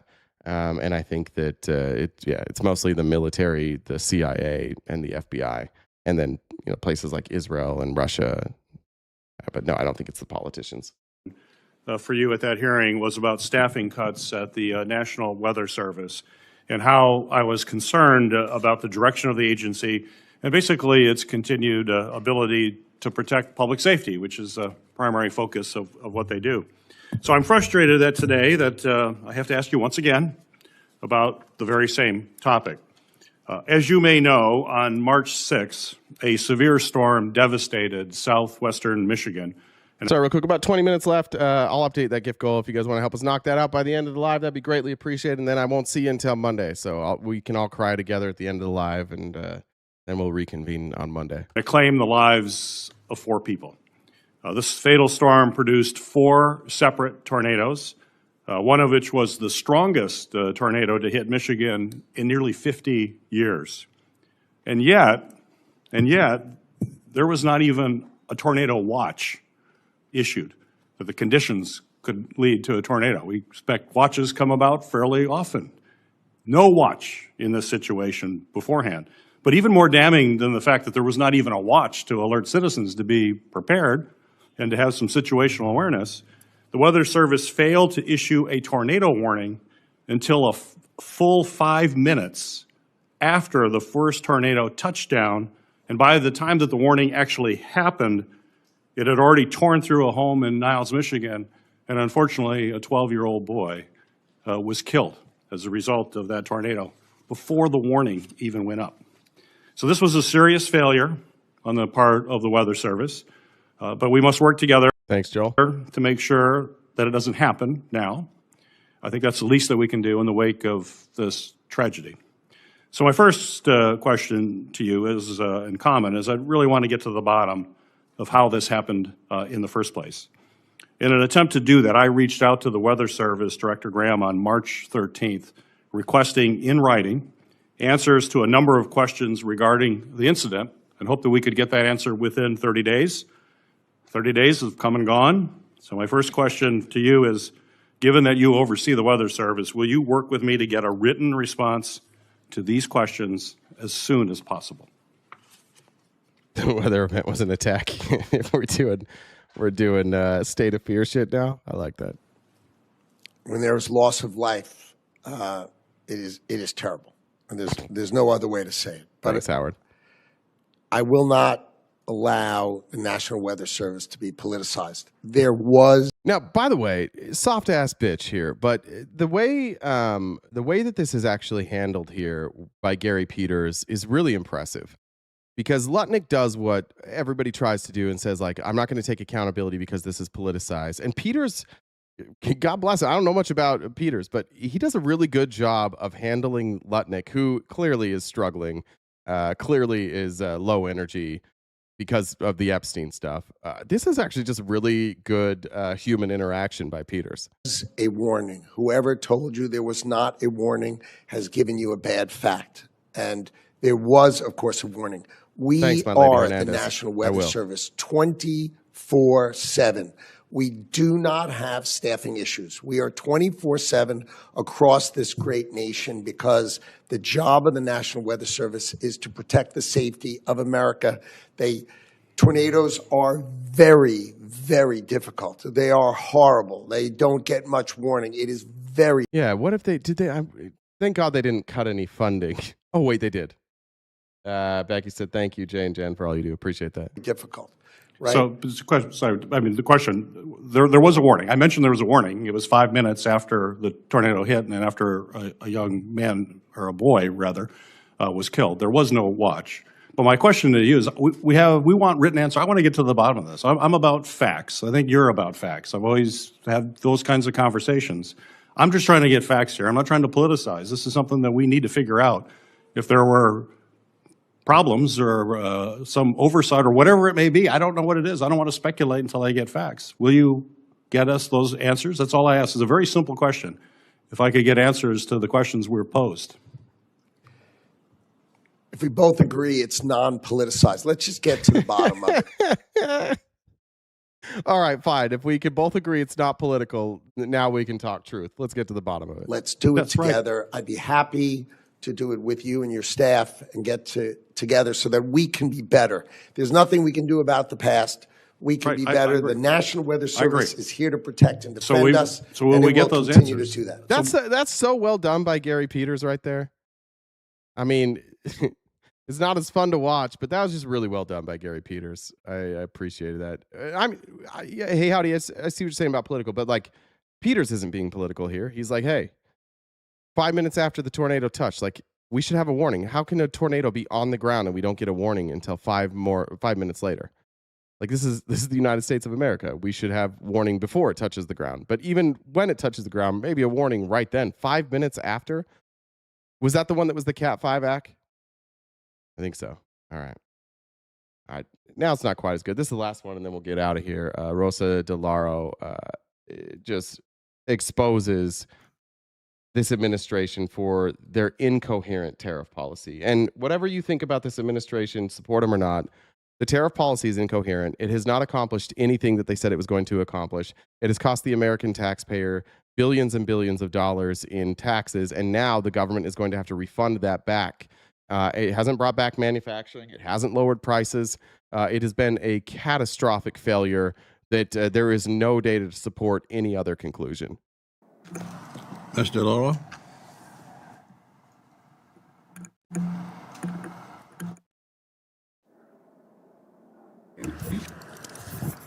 Sorry. This is what happens when Mr. Secretary, during the campaign, the president made a lot of promises about trade policy. And I quote, he would put more money into our pockets and create millions and millions of new manufacturing jobs. I mentioned earlier in my opening remarks, I think hardworking families are not really feeling this reality. The president's tariffs have exacerbated the cost of living crisis that people are experiencing today. I know the president says it's not an affordability crisis, that's a hoax, but talk to working Americans every day. I would like less rings next to the microphone, please. Could we not have that many rings on if you're going to have your hands next to a microphone? Living paycheck to paycheck, it's tough. And American families now have paid more than $1,700 each in tariff costs last year. And so things are now worse because of the president's war of choice with Iran, and we see the price of gasoline going up. What if her constituents are all ASMR? Yeah, that's true. They might love it, but it doesn't sit well with my brain. I hate it. Drives me nuts, any type of sound like that while I'm trying to hear words. Made promises also about manufacturing. And the U.S. trade deficit in manufactured goods was $62 billion higher in 2025 compared to 2024. Not exactly the manufacturing renaissance that was promised. So let me ask you, Secretary, and I asked Ambassador Greer the same question last week. Can we normalize calling him nut? Look, I think that's normalized at this point, yeah. Let me ask this of you. Do you know how many This is Rosa DeLauro. She's what state is she from? I can't remember. Manufacturing jobs the United States lost per day last year, the first year of President Trump's second term? I don't know that statistic. Okay, well, one way or the other. Let me just say, this is according to the Bureau of Labor Statistics data. U.S. manufacturing lost more than 100 jobs per day from February 2025 to February 26, 2020. That's bad. We lost 100 manufacturing jobs per day. Call it 370 days in a row. How's this working? How's this tariff thing supposed to work? If we're how are we bringing back American manufacturing by losing 100 manufacturing jobs a day? 26. That's more than 88,000 jobs in total. It's not a trade policy that delivers for working people. I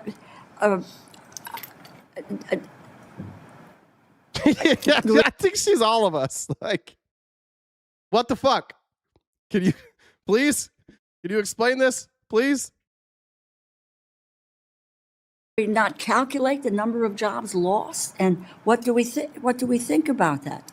You know, this is a really pretty extraordinary when we were supposed to, be producing all of these manufacturing jobs. I would just say that the other thing with the Bureau of Labor Statistics, according to them, on net there was an increase of over 500,000 manufacturing jobs under the Biden administration. And I really don't want to talk about the Biden administration, but you all have been here for well over a year, and we now need to measure your performance against standards that you set. There is a decline in manufacturing jobs that we've seen in the first year. So let me ask you what your response to that is, in the decline of manufacturing jobs. The tariff and trade policy of President Trump and this administration is to bring manufacturing back to America. But it's not. We heard you, but it's not. It's doing the opposite. But as Representative Ming points out, when we were up in Micron, we broke ground on $100 billion plant. That's going to that $100 billion number is made up, and that was all done through the Chips and Science Act, so it had nothing to do with any of their policies. have 40,000 construction jobs. TSMC in Arizona, again, also planned before the Trump administration took over. 40,000 construction jobs. I broke ground in Ohio. 25,000 construction jobs. So I don't know what project he's referencing there, so I don't know. The manufacturing is going to start in 2 or 3 years when these factories come online, but construction, bringing this back, $400 billion in pharmaceuticals. You're not bringing construction jobs back, they're here. But again, this was thanks to the Chips and Science Act, not anything to do with tariffs. $200 billion in autos. These are huge. How much are they paying me? I assume you mean your dad. He pays me $20 every time I fuck him in the ass, and an extra $50 if I finish inside of him. Huge historic numbers. Let me reclaim my time for a moment, Mr. Secretary, because I know, but you can't even tell us how many jobs we've lost. So I don't know about what we're seeing in the future. But you this is a good a segue for me. What you're doing, your budget suggests that this committee. Yeah, I keep it cheap. Like in this economy, you can't charge that much. And his dad's a nice guy. He's just trying to get it where he can. I'm trying to keep things affordable. I'm a working class gigolo. What? And in your budget request, you abandon the programs, do the work of trying to promote American manufacturing. Chris, just knock on the door. I'll be there tonight. Just knock on the door. You can come on in. Manufacturing. Just you know, look at the you zero out the manufacturing extension partnership, which provides small businesses with tools, training, resources to grow, innovate, remain competitive.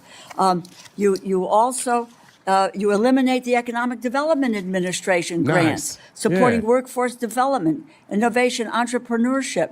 And let me also say, it's worth noting that in your confirmation hearing, you opposed cuts to EDA, and it's now going to be eliminated.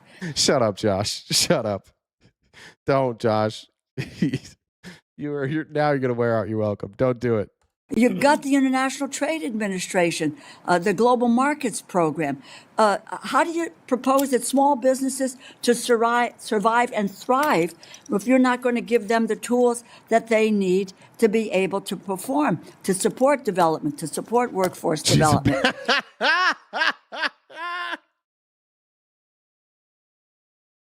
Zuko.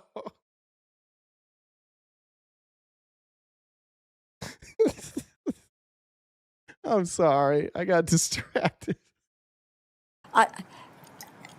It's just incomprehensible. You mentioned these very large projects that you're doing, but you're cutting all of these efforts off to deal with small businesses and their ability to be able to succeed and to grow manufacturing. Comment? What's the matter? Thank you. The time I just wanted to ask. It just goes quiet. Wanted me to Why don't you respond just try and to move on. answer it? It's up The to chairman you. will. Why don't you try to answer the question, Mr. Secretary? Time of the gentlelady has expired. Mr. Clyde? They are just this is pathetic. This is what the Trump administration has boiled down to. They just sit in front of Congress and stare blankly because there's no answers for any of this. Tough stuff for you guys. This is what you voted for. This is about what we expected. And boy, it would be nice if he would this whole administration would go away. Anyways, Jacob said Tornado Alley is expanding due to climate change. This shit's only going to get worse. Terrific. That's what we need is more tornadoes. That's it for me today. And for this week, I am beat. I'm wiped out, and I'm not going to look at politics for the rest of the weekend. And I hope you guys take a break too. From all of us here, thank you for being here. Mods, great job this week. Jen, great job this week. And chat, really fucking great job this week. I will see you Monday morning and every weekday morning, 9:30 a.m. to 1 Pacific Standard Time, right here wherever you're watching today. And until we see you next time, take care of yourselves. Go outside and touch grass. If you can't touch grass, smoke grass. If you don't smoke grass, I think this is a good weekend to start. Be nice to your friends, to your families, but most importantly to yourself. Drink lots of water and have good self-talk. And until I see you again, stay cute and cool and have a great summer.